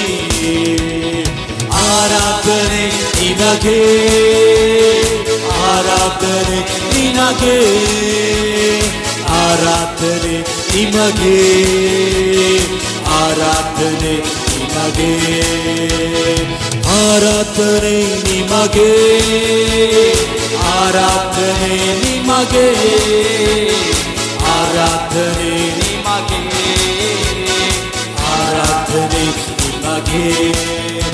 ನರಕ್ಕೆಯ ನೆರಳಲ್ಲಿ ಎಂದು ಆನಂದಿಸುವೆ. ನರಕ್ಕೆಯ ನೆರಳಲ್ಲಿ ಎಂದು ಆನಂದಿಸುವೆ. ಪರಿಶುದ್ಧನೇ ನನ್ನ ಸಂಗಾತಿಯೇ, ಮಹಿಮೆಗೆ ಯೋಗ್ಯನು ನೀ. ಪರಿಶುದ್ಧನೇ ನನ್ನ ಸಂಗಾತಿಯೇ, ಮಹಿಮೆಗೆ ಯೋಗ್ಯನು ನೀ. ಆರಾಧನೆ ನಿಮಗೆ, ಆರಾಧನೆ ನಿಮಗೆ, ಆರಾಧನೆ ನಿಮಗೆ, ಆರಾಧನೆ ನಿಮಗೆ, ಆರಾಧನೆ ಯೇಸುವಿಗೆ, ಆರಾಧನೆ ನಿಮಗೆ, ಆರಾಧನೆ ನಿಮಗೆ, ಆರಾಧನೆ ನಿಮಗೆ. ಬಲಹೀನ ಸಮಯದಲ್ಲಿ ನಿನ್ನ ಕೃಪೆಯನ್ನು ನೀಡಿರುವೆ. ಬಲಹೀನ ಸಮಯದಲ್ಲಿ ನಿನ್ನ ಕೃಪೆಯನ್ನು ನೀಡಿರುವೆ. ಯೇಸು ರಾಜ ನನ್ನ ಬಲವು ನೀನೇ, ಭಯವಿಲ್ಲ ನನಗೆಂದಿಗೂ. ಯೇಸು ರಾಜ ನನ್ನ ಬಲವು ನೀನೇ, ಭಯವಿಲ್ಲ ನನಗೆಂದಿಗೂ. ಆರಾಧನೆ ನಿಮಗೆ, ಆರಾಧನೆ ನಿಮಗೆ, ಆರಾಧನೆ ನಿಮಗೆ, ಆರಾಧನೆ ನಿಮಗೆ, ಆರಾಧನೆ ನಿಮಗೆ, worship Daddy, ಆರಾಧನೆ Jesus, worship Jesus, ನಿಮಗೆ, ಆರಾಧನೆ ನಿಮಗೆ. ಜೀವಿತ ಕಾಲವೆಲ್ಲ ನಿನ್ನ ಸ್ತುತಿಸಿ ಹಾಡುವೆನು. ಜೀವಿತ ಕಾಲವೆಲ್ಲ ನಿನ್ನ ಸ್ತುತಿಸಿ ಹಾಡುವೆನು. ರಾಜನೇ ನನ್ನ ಉಪಕಾರವ ಎಣ್ಣಿಸಿ ಸ್ತುತಿಸುವೆನು. ರಾಜನೇ ನಿನ್ನ ಉಪಕಾರವ ಎಣ್ಣಿಸಿ ಸ್ತುತಿಸುವೆನು. ಆರಾಧನೆ ನಿಮಗೆ, ಆರಾಧನೆ ನಿಮಗೆ. ಸಂತೋಷವಾಗಿ ಪೂರ್ಣ ಹೃದಯದಿಂದ, ಪೂರ್ಣ ಬಲದಿಂದ ಆರಾಧನೆ ನಿಮಗೆ, ಆರಾಧನೆ ನಿಮಗೆ, ಆರಾಧನೆ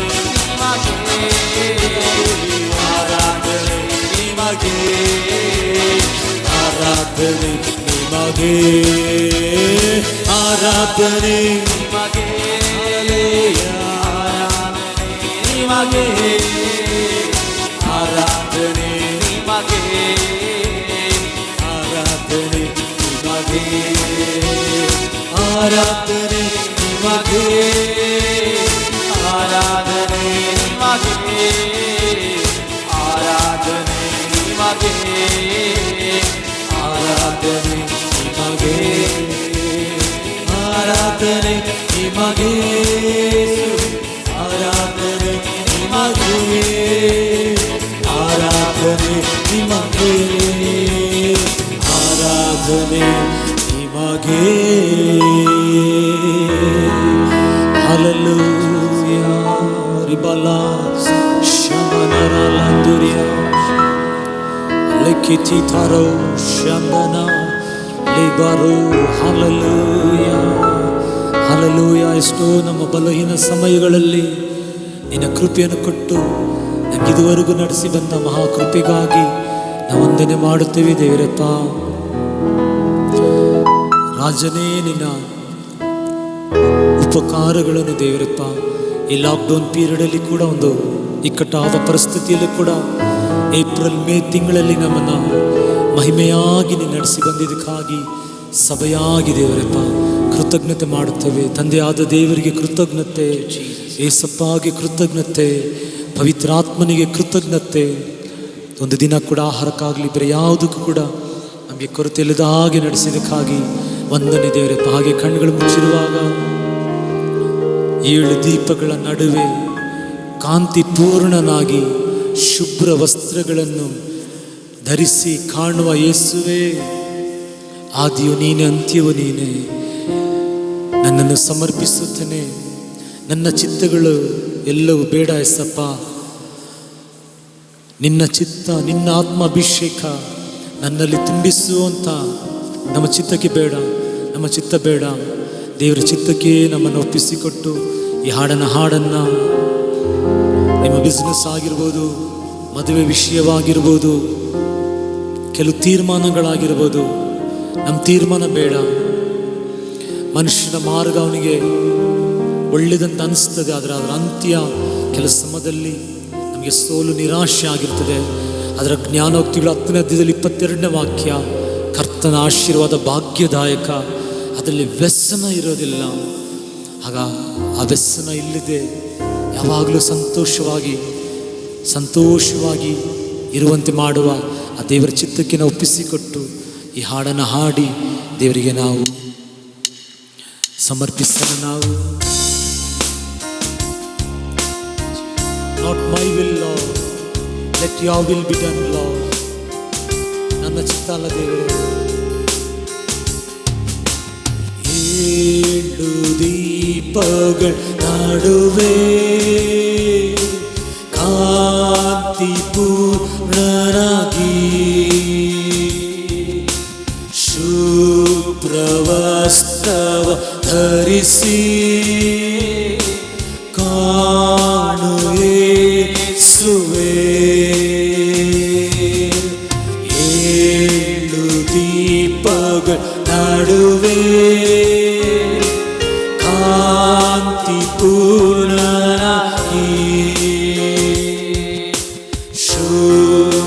ಶುಭ್ರವಸ್ತ್ರವ ಧರಿಸಿ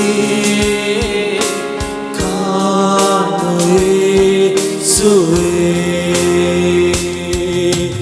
ಆದಿಯೂ ಅಂತ್ಯವೂ ನೀ ಮಾತ್ರ ಯೇಸುವೇ. ಸ್ತುತಿಗಳಿಗೂ ಸ್ತೋತ್ರಕ್ಕೂ ನೀ ಯೋಗ್ಯನೇ ಯೇಸುವೇ.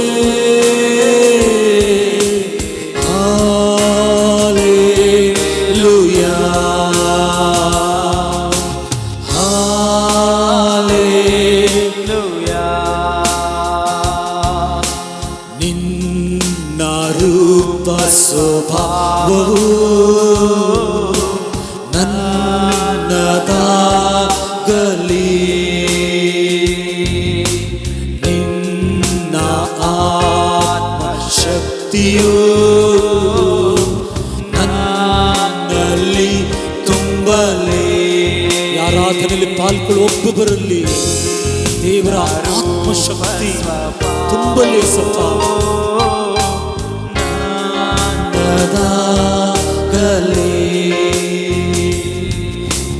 ನನ್ನ ಆತ್ಮ ಶಕ್ತಿಯು ನನ್ನಲ್ಲಿ ತುಂಬಲೇ ಆದಿಯು ಅಂತ್ಯವೂ ನೀ ಮಾತ್ರ ಯೇಸುವೇ.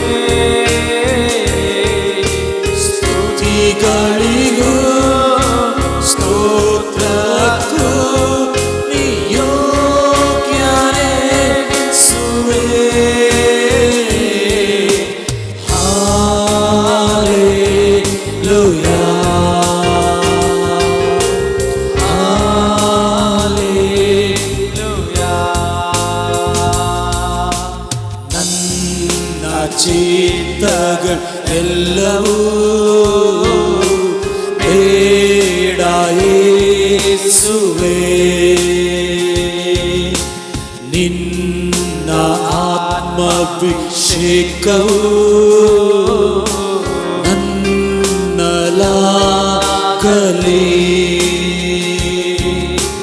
ನನ್ನ ಚಿತ್ತಗಳೆಲ್ಲವೂ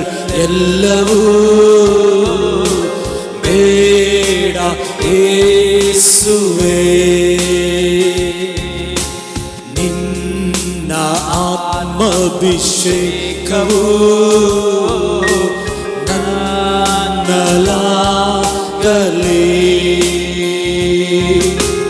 ಆದಿಯು ಅಂತ್ಯವೂ ನೀ ಮಾತ್ರ ಯೇಸುವೇ. ಸ್ತುತಿಗಳಿಗೂ ಸ್ತೋತ್ರಕ್ಕೂ ನೀ ಯೋಗ್ಯನೇ ಯೇಸುವೇ. Hallelujah hallelujah. ಆದಿಯು ಅಂತ್ಯವೂ ನೀ ಮಾತ್ರ ಯೇಸುವೇ. ಸ್ತುತಿಗಳಿಗೂ ನೀ ಯೋಗ್ಯನೇ ಯೇಸುವೇ.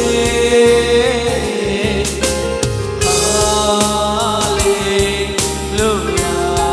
ಸಿರಿ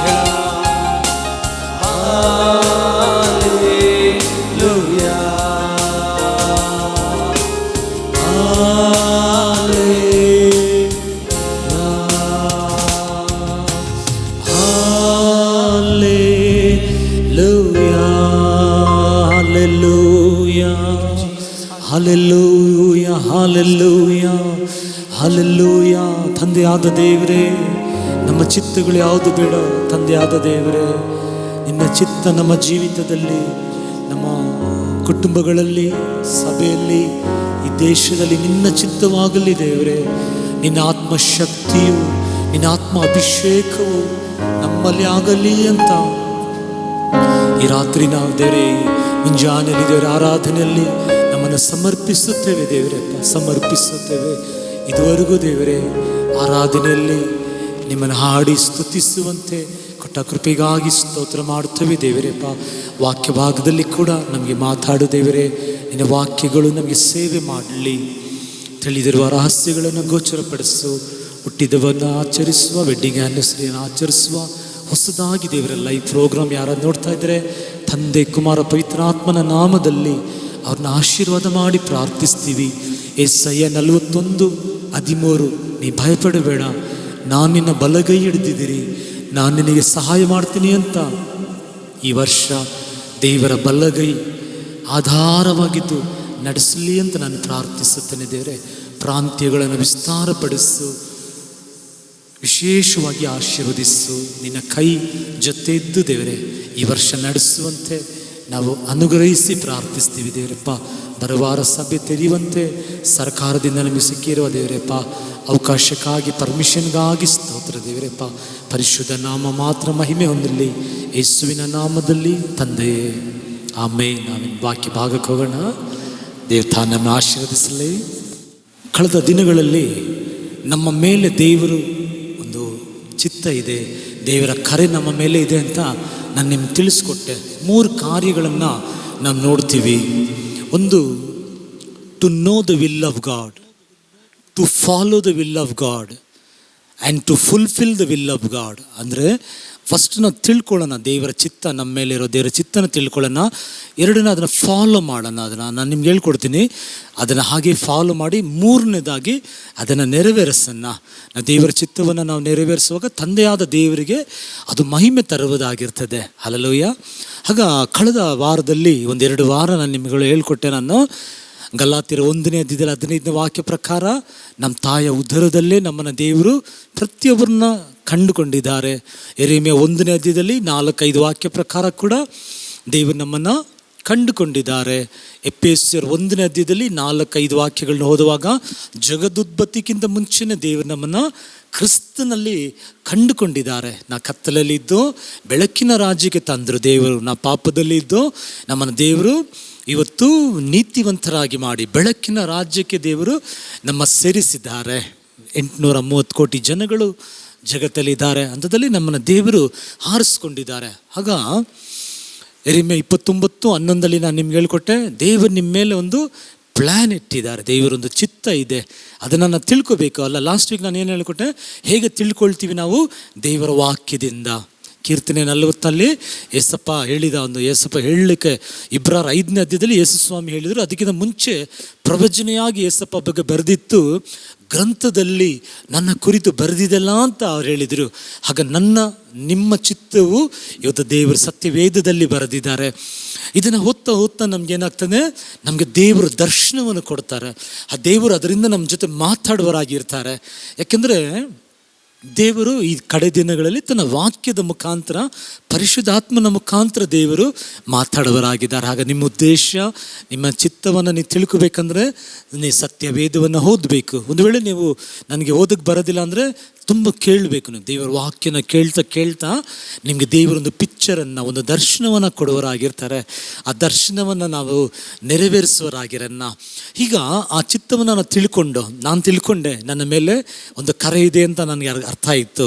ಹಲ್ಲೆಲೂಯಾ. ಹಾಗೆಯೇ ಈಗ ಅದನ್ನು ಹೇಗೆ ಫಾಲೋ ಮಾಡೋದು, ಅದನ್ನು ಹೇಗೆ ಕೈಕೊಳ್ಳೋದು ಅಂತ ಇವತ್ತು ನೆಕ್ಸ್ಟ್ ವೀಕ್ 1-2 ವಾರ ಅದನ್ನು ಕಲಿಸುವಾಗ, ನೆಕ್ಸ್ಟ್ ನಾವು ದೇವರ ಚಿತ್ತವನ್ನು ಹೇಗೆ ನೆರವೇರಿಸುವುದು ಅಂತ ಅದು ಈಸಿಯಾಗಿ ನಾವು ತಿಳ್ಕೊಳ್ಳಲಿಕ್ಕೆ ಸಾಧ್ಯವಾಗ್ತದೆ. ಆಗ ಹೇಗೆ ಆ ದೇವರ ಚಿತ್ತವನ್ನು ನಾವು ಹಿಂಬಾಲಿಸೋದು, ಅದನ್ನು ಹೇಗೆ ನಾವು ಫಾಲೋ ಮಾಡೋದು ಅಂತ ನಾವು ಹೇಳುವಾಗ, ಸತ್ಯವೇದದಲ್ಲಿ ನಾವು ನೋಡ್ತೀವಿ. ಎಫೆಸೀಯರಿಗೆ ಬರೆದಿರೋ ಪತ್ರಿಕೆ 5ನೇ ಅಧ್ಯಾಯದಲ್ಲಿ 10ನೇ ವಾಕ್ಯ 17ನೇ ವಾಕ್ಯ 2 ವಾಕ್ಯದಲ್ಲಿ ಕೂಡ ಈ ಎಫೆಸರ್ 5ನೇ ಅಧ್ಯಾಯದಲ್ಲಿ 10ನೇ ವಾಕ್ಯ ಏನು ಹೇಳ್ತದೆ ಅಂದರೆ, ದೇವರ ಚಿತ್ತ ಏನಾಗಿದೆ ಅಂತ ತಿಳ್ಕೊಳ್ಳಿ ಅಂತ ಬರೆಯಲ್ಪಟ್ಟಿದೆ. ಇಂಗ್ಲೀಷಲ್ಲಿ ನೋಡಿ, find out what pleases god. ದೇವರಿಗೆ ಯಾವುದು ಇಷ್ಟವಾಗಿದೆ ಅಂತ ತಿಳ್ಕೊಳ್ಳಿ, ಇಲ್ಲದೆ ದೇವರಿಗೆ ಯಾವುದು ದೇವರ ಚಿತ್ತ ಏನಾಗಿದೆ ಅಂತ ಅದನ್ನು ತಿಳ್ಕೊಳ್ಳಿ ಅಂತ ದೇವರ ವಾಕ್ಯ ಹೇಳ್ತದೆ. ಆಗ ಈ ದಿನಗಳಲ್ಲಿ ಅದನ್ನು ತಿಳ್ಕೊಳ್ಳೋಕ್ಕೆ ನಾವು ಪ್ರಯಾಸ ಪಡೋಣ. ದೇವರು ನಮಗೆ ಸಹಾಯ ಮಾಡುವರಾಗಿರ್ತಾರೆ. ನಾನು ಲಾಸ್ಟ್ ವೀಕ್ ಹೇಳಿದ್ನಲ್ಲ, ಸತ್ತೋಗಿರೋ ಮೀನಿಗೆ ದರ್ಶನ ಇರೋದಿಲ್ಲ, ಅದು ನೀರು ಹೆಂಗೆ ಹೊಡಿತದೆ ಆ ಕಡೆ ಹೋಗ್ತದೆ. ಆದರೆ ನಾವು ಸತ್ತೋಗಿರೋರಲ್ಲ, ದೇವರ ಜೀವ ನಮ್ಮಲ್ಲಿರೋದ್ರಿಂದ ನಾವು ದೇವರ ಚಿತ್ತದಿಂದ ನಾನು ನಡೆಸಲ್ಪಡುವುದಕ್ಕೆ ಒಪ್ಪಿಸಿಕೊಡೋಣ. ರೋಮಪುರದವರಿಗೆ ಬರೆದಿರೋ ಪತ್ರಿಕೆ 8ನೇ ಅಧ್ಯಾಯದಲ್ಲಿ 14ನೇ ವಾಕ್ಯ, ದೇವರ ಆತ್ಮದಿಂದ ನಡೆಸಲ್ಪಡುವವರು ದೇವರ ಮಕ್ಕಳಾಗಿದ್ದಾರೆ. ಆಗ ಆತ್ಮ ನಮ್ಮನ್ನು ನಡೆಸಲಿ, ಆತ್ಮ ನಮಗೆ ಕಾರ್ಯಗಳು ಹೇಳ್ಕೊಡೋಕ್ಕಾಗಿ ನಾನು ನಿಮಗೆ ತಿಳಿಸಿಕೊಡೋಣ. ಈಗ ಹೇಗೆ ಫಾಲೋ ಮಾಡೋದು ಅಂತ ಹೇಳುವಾಗ, ಯೇಸು ಸ್ವಾಮಿ ಅವರು ಸತ್ತರು, ಪುನರುತ್ಥಾನ ಆದಾಗ ಒಂದಿಬ್ಬರು ಅವರು ಬೇರೆ ಒಂದು ಎಮಾವೂರ್ ಅಂತ ಒಂದು ಊರಿಗೆ ಹೋಗ್ತಾ ಇರ್ತಾರೆ. ಅವರು ಹೋಗುವಾಗ ಅವ್ರು ಮಾತಾಡ್ಕೊಂಡು ಹೋಗ್ತಾ ಇರ್ತಾರೆ. ಹಾಗೆ ಯೇಸು ಸ್ವಾಮಿ ಅವ್ರ ಹಿಂದೆ ಬಂದು ಅವ್ರ ಜೊತೆ ಮಾತಾಡಲಿಕ್ಕೆ ಸ್ಟಾರ್ಟ್ ಮಾಡ್ತಾರೆ. ಮಾತಾಡುವಾಗ ದೇವರು ಅವರಿಗೆ ವಾಕ್ಯಗಳಿಂದ, ಯೇಸು ಸ್ವಾಮಿ ಬರಬೇಕು, ಆತನು ಶಿಲುಬೆಯಲ್ಲಿ ಪ್ರಾಣ ಬಿಡಬೇಕು, ಆ ಎಲ್ಲ ವಿಷಯಗಳನ್ನು ಅವ್ರಿಗೆ ತಿಳಿಸ್ಕೊಟ್ಟ ಮೇಲೆ ಈಗ ಏನಾಯಿತು, ಮನೆ ಹತ್ರ ಬರುವ ಸಮಯದಲ್ಲಿ ಏನಾಯಿತು, ಈಗ ಯೇಸು ಸ್ವಾಮಿ ಅವ್ರನ್ನ ದಾಟಿ ಮುಂದೆ ಹೋಗುವ ಹಾಗೆ ಮಾಡ್ತಾರೆ. ಹೇಳಿ ಎಷ್ಟು ಚೆನ್ನಾಗಿದೆ ನೋಡಿ. ಈಗ ಯೇಸು ಸ್ವಾಮಿ ಆ ಮನೆ ಬಂದ ತಕ್ಷಣ, ಲೂಕ 24ನೇ ಅಧ್ಯಾಯದಲ್ಲಿ ಇರ್ಬೋದು, ಮನೆ ಬಂದ ತಕ್ಷಣ ಅವ್ರು ಮುಂದೆ ದಾಟಿ ಹೋಗುವ ಥರ ಮಾಡುವಾಗ ಈ ಇಬ್ಬರು ಶಿಷ್ಯರು ಏನು ಮಾಡ್ತಾರೆ, ಅವ್ರಿಗಿನ್ನೂ ಯೇಸು ಸ್ವಾಮಿಯಿಂದ ಗೊತ್ತಿಲ್ಲ. ಅವ್ರು ಹೇಳ್ತಾರೆ, ನೀವು ದಯವಿಟ್ಟು ಬಂದು ಇವತ್ತು ಸಂಜೆ ಇಲ್ಲೇ ಉಳ್ಕೊಳ್ಳಿ, ನಾಳೆ ನೀವು ಹೋಗಿ ಅಂತ ದೇವ್ರನ್ನ ಕರೀತಾರೆ, ಯೇಸುವನ್ನ ಕರೀತಾರೆ. ಆಗ ನೋಡಿ, ಕರೆದ ಮೇಲೇ ಏನಾಗ್ತದೆ, ಏಸಪ್ಪ ಒಳಗಡೆ ಬಂದ ಮೇಲೆ ಅವ್ರಿಗೆ ರೊಟ್ಟಿ ಮುರಿಯುವಾಗ ಅವ್ರ ಕಣ್ಗಳು ತೆರೀತದೆ. ಆವಾಗ ಅವ್ರಿಗೆ ಗೊತ್ತಾಯಿತು, ಓ ಏಸಪ್ಪ ಅಂತ ಅವ್ರಿಗೆ ಗೊತ್ತಾಯಿತು. ಆಗ ನೋಡಿ, ಈಗ ಯೇಸು ಸ್ವಾಮಿ ಅವ್ರು ಕರೀದೇನೆ ಹೋಗಲಿಲ್ಲ, ಅಲ್ಲಿ ಸುಮ್ಗೆ ಹೋಗಲಿಲ್ಲ, ಅವ್ರು ಕರೆಯುವಾಗಲೇ ಒಳಗಡೆ ಹೋಗಿದ್ದನ್ನು ನಾವು ನೋಡ್ತೀವಿ. ಒಂದು ಸಾರಿ ಕೂಡ ಶಿಷ್ಯರು ದೋಣಿಯಲ್ಲಿ ಹೋಗ್ತಾ ಇರ್ತಾರೆ, ಅಲ್ಲಿ ಯೇಸು ಸ್ವಾಮಿ ಏನಾಗ್ತದೆ ಅಲ್ಲಿಂದ ಬರ್ತಾರೆ, ಬಂದು ಅವ್ರನ್ನ ಪಾಸಾಗಿ ಹೋಗುವ ಹಾಗೆ ಇರುವಾಗ ಅವ್ರ ಮುಂದೆ ಹೋಗಿ ಮಾಡುವಾಗ ಅವ್ರು ಕರೆಯುವಾಗ ಅವರು ಬರುವರಾಗಿರ್ತಾರೆ. ಆಗ ಈ ದೇವರ ಚಿತ್ತವನ್ನು ನಾವು ಮಾಡಬೇಕಂತ ಹೇಳುವ ಸಮಯದಲ್ಲಿ ಅದು ಏನೋ ಬಂದು ನಮ್ಮ ಜೀವಿತದಲ್ಲಿ ಆಟೋಮೆಟಿಕ್ಲಿ ಅದೇ ನಡೆಯೋದಿಲ್ಲ. ನಾವೇನು ಮಾಡಬೇಕು, ಅದನ್ನು ತಿಳ್ಕೊಳ್ಳೋಕ್ಕೆ ಸಮಯ ಕೊಡಬೇಕು, ಅದನ್ನು ತಿಳ್ಕೊಳ್ಳೋಕ್ಕೆ ನಾವು ಆಸೆ ಪಡಬೇಕು. ನಾನು ಹೋದ ವಾರದಲ್ಲಿ ನಿಮ್ಗೆ ಹೇಳಿದ ಹಾಗೆ ಅಪೊಸ್ತಲರ 7ನೇ ಅಧ್ಯಾಯದಲ್ಲಿ 23ನೇ ವಾಕ್ಯದಲ್ಲಿ ಮೋಸೆಗೆ ದೇವರು ಹೇಳಿದರು, ಹೋಗಿ ನೀನು ಜನರನ್ನು ಒಂದು ನೋಡಿ ವಿಚಾರಿಸಿ ಬಾ ಅಂತಲೇ ಹೇಳಿದರು. ಈಗ ಮೋಸೆ ಅಲ್ಲಿ ಹೋಗುವಾಗ ಮೋಸೆಗೆ ಒಂದು ಕಾರ್ಯ ಗೊತ್ತಿತ್ತು. ಮೋಸೆಗೆ ಏನು ಕಾರ್ಯ ಗೊತ್ತಿತ್ತು ಅಂದರೆ, ಈ ಜನಗಳನ್ನು ಬಿಡಿಸುವುದಕ್ಕಾಗಿ ದೇವರು ನನ್ನನ್ನೇ ಆರಿಸ್ಕೊಂಡಿದ್ದಾರೆ, ನಾನೇ ಇವನ್ನ ಬಿಡಿಸುವುದು ಅಂತ ಅವನಿಗೆ ಮೋಸೆಗೆ ಆ ದೃಢ ನಂಬಿಕೆ ಇರೋದ್ರಿಂದ ಈಗ ಸಾಮರ್ಥ್ಯ ಇತ್ತು. ಅವ್ರಿಗೆ ಎಲ್ಲ ಕಲ್ತಿದ್ರು, ಸಾಮರ್ಥ್ಯ ಇತ್ತು. ಅದರಿಂದ ಅವ್ರು ಏನು ಮಾಡಿದ್ರು ಅಂತ ಹೇಳೋ ಸಮಯದಲ್ಲಿ, ಅವರು ಐಗಿಪ್ತನು ಮತ್ತು ಇಸ್ರೇಲ್ ಇಬ್ಬರಿಗೆ ಜಗಳ ಆಗುವಾಗ ಐಗಿಪ್ತನ ಕೊಂದಾಗ್ಬಿಟ್ರು. ಕೊಂದಾಕಿದ್ಮೇಲೆ ರಾಜ ಗೊತ್ತಾಯಿತು. ಆಗ ಅಲ್ಲಿಂದ ಅವ್ರು ಓಡ್ಬಿಟ್ರು. ಅವ್ರು ಹೋಗಿ ಒಂದು ಬೇರೆ ಕಡೆ ಹೋಗಿ 40 ವರ್ಷಗಳಾಗ್ಬಿಡ್ತು. ಈಗ ಮೋಸೆಗೆ 40 ವಯಸ್ಸಲ್ಲೇ ಆ ಕಾರ್ಯ ನಡೆದಿದ್ದು. ಈಗ ಅಲ್ಲಿಂದ ಹೋಗಿ ಒಂದು ಕಡೆ ಅವರು ಕುರಿ ಮೇಯಿಸ್ಕೊಂಡು ಮದುವೆ ಆಗಿ ಅವರಿಗೆ ಮಗುವಾಗಿರ್ತದೆ, ಏನಾಗ್ತದೆ, ಕುರಿ ಮೇಯಿಸ್ತಾ ಇರ್ತದೆ. ಈಗ 40 ವರ್ಷಗಳಾದಮೇಲೆ ಒಂದು ದಿನ ಕುರಿ ಮೇಯಿಸಿ ಅವರು ಹೋಗುವಾಗ ಅಂತ ಅನಿಸ್ತದೆ, ಹೋಗುವ ಸಮಯದಲ್ಲಿ ಅವರಿಗೆ ಒಂದು ದರ್ಶನ ಅವ್ರಿಗೆ ಕಂಡಿದ್ರು. ಏನಂತ, ಒಂದು ಪೊದೆಯಲ್ಲಿ ಒಂದು ಬೆಂಕಿ ಉರಿತಾ ಇದೆ. ಈಗ ಬೆಂಕಿ ಉರಿತಾ ಇರೋದ್ರಿಂದ ಈಗ ಮೋಸೆ ನೋಡಿದ್ರು ಅದನ್ನು. ಅವ್ರು ಮೋಸೆ ನೋಡಿ ಅದೇನೋ ಅಂತ ಹಾಗೆ ಹೋಗಲಿಲ್ಲ. ನಾನು ಇಮ್ಯಾಜಿನ್ ಮಾಡೋದು, ನಾನು ಯೋಚನೆ ಮಾಡೋದು, ನಾನು ಕಲ್ಪನೆ ಮಾಡೋದು ಹೇಗಂತ ಹೇಳುವಾಗ, ಈಗ ನೀವು ನೋಡಿ ಕೆಲವು ಸಮಯದಲ್ಲಿ ಈ ಕೆಲಸ ಮುಗಿಸಿ ಹೋಗೋರನ್ನೆಲ್ಲ ನೋಡಿ ಅವರು ಏನು ನೋಡಲ್ಲ, ಸುಮ್ಮನೆ ರೋಡ್ ಕ್ರಾಸ್ ಮಾಡಿಬಿಡ್ತಾರೆ, ಹೇಗಾದ್ರೆ ಮನೆ ತಲುಪಬೇಕಂತ. ಒಂದು ವೇಳೆ ಮೋಸೆ ಕೂಡ ಅರ್ಜೆಂಟಾಗಿ ಹೋಗ್ತಾ ಇರ್ಬೋದು, ಹೋಗಿ ಬೇಗ ಸೂರ್ಯ ಮುಳುಗೋಷ್ಟರಲ್ಲಿ ನಮ್ಮ ಮನೆಗೆ ಹೋಗಿ ತಲುಪಬಹುದು ಅಂತ ಹತ್ರ ಅರ್ಜೆಂಟಾಗಿ ಹೋಗ್ತಾ ಇರ್ಬೋದು. ಹಾಗೆ ಹೋಗ್ತಾ ಇರುವಾಗ ಆ ಪೊದೆಯಲ್ಲಿ ಉರಿತಾ ಇರುವ ಬೆಂಕಿಯನ್ನು ನೋಡಿದ ತಕ್ಷಣ ಅವ್ರು ಏನು ಮಾಡಿದ್ರು, ನಿಂತರು. ನಿಂತದ್ದು ಏನದು ಅಂತ ಒಂದ್ಸರಿ ಹೋಗಿ ನೋಡೋಣ ಅಂತ ಅಲ್ಲಿ ಹೋದ್ರು. ನೋಡಿ, ಅಲ್ಲಿ ಹೋಗುವ ಸಮಯದಲ್ಲೇ ದೇವರು ಮಾತಾಡಿದರು. ದೇವರು ಮಾತಾಡಲಿಕ್ಕೆ ಸ್ಟಾರ್ಟ್ ಮಾಡಿದರು.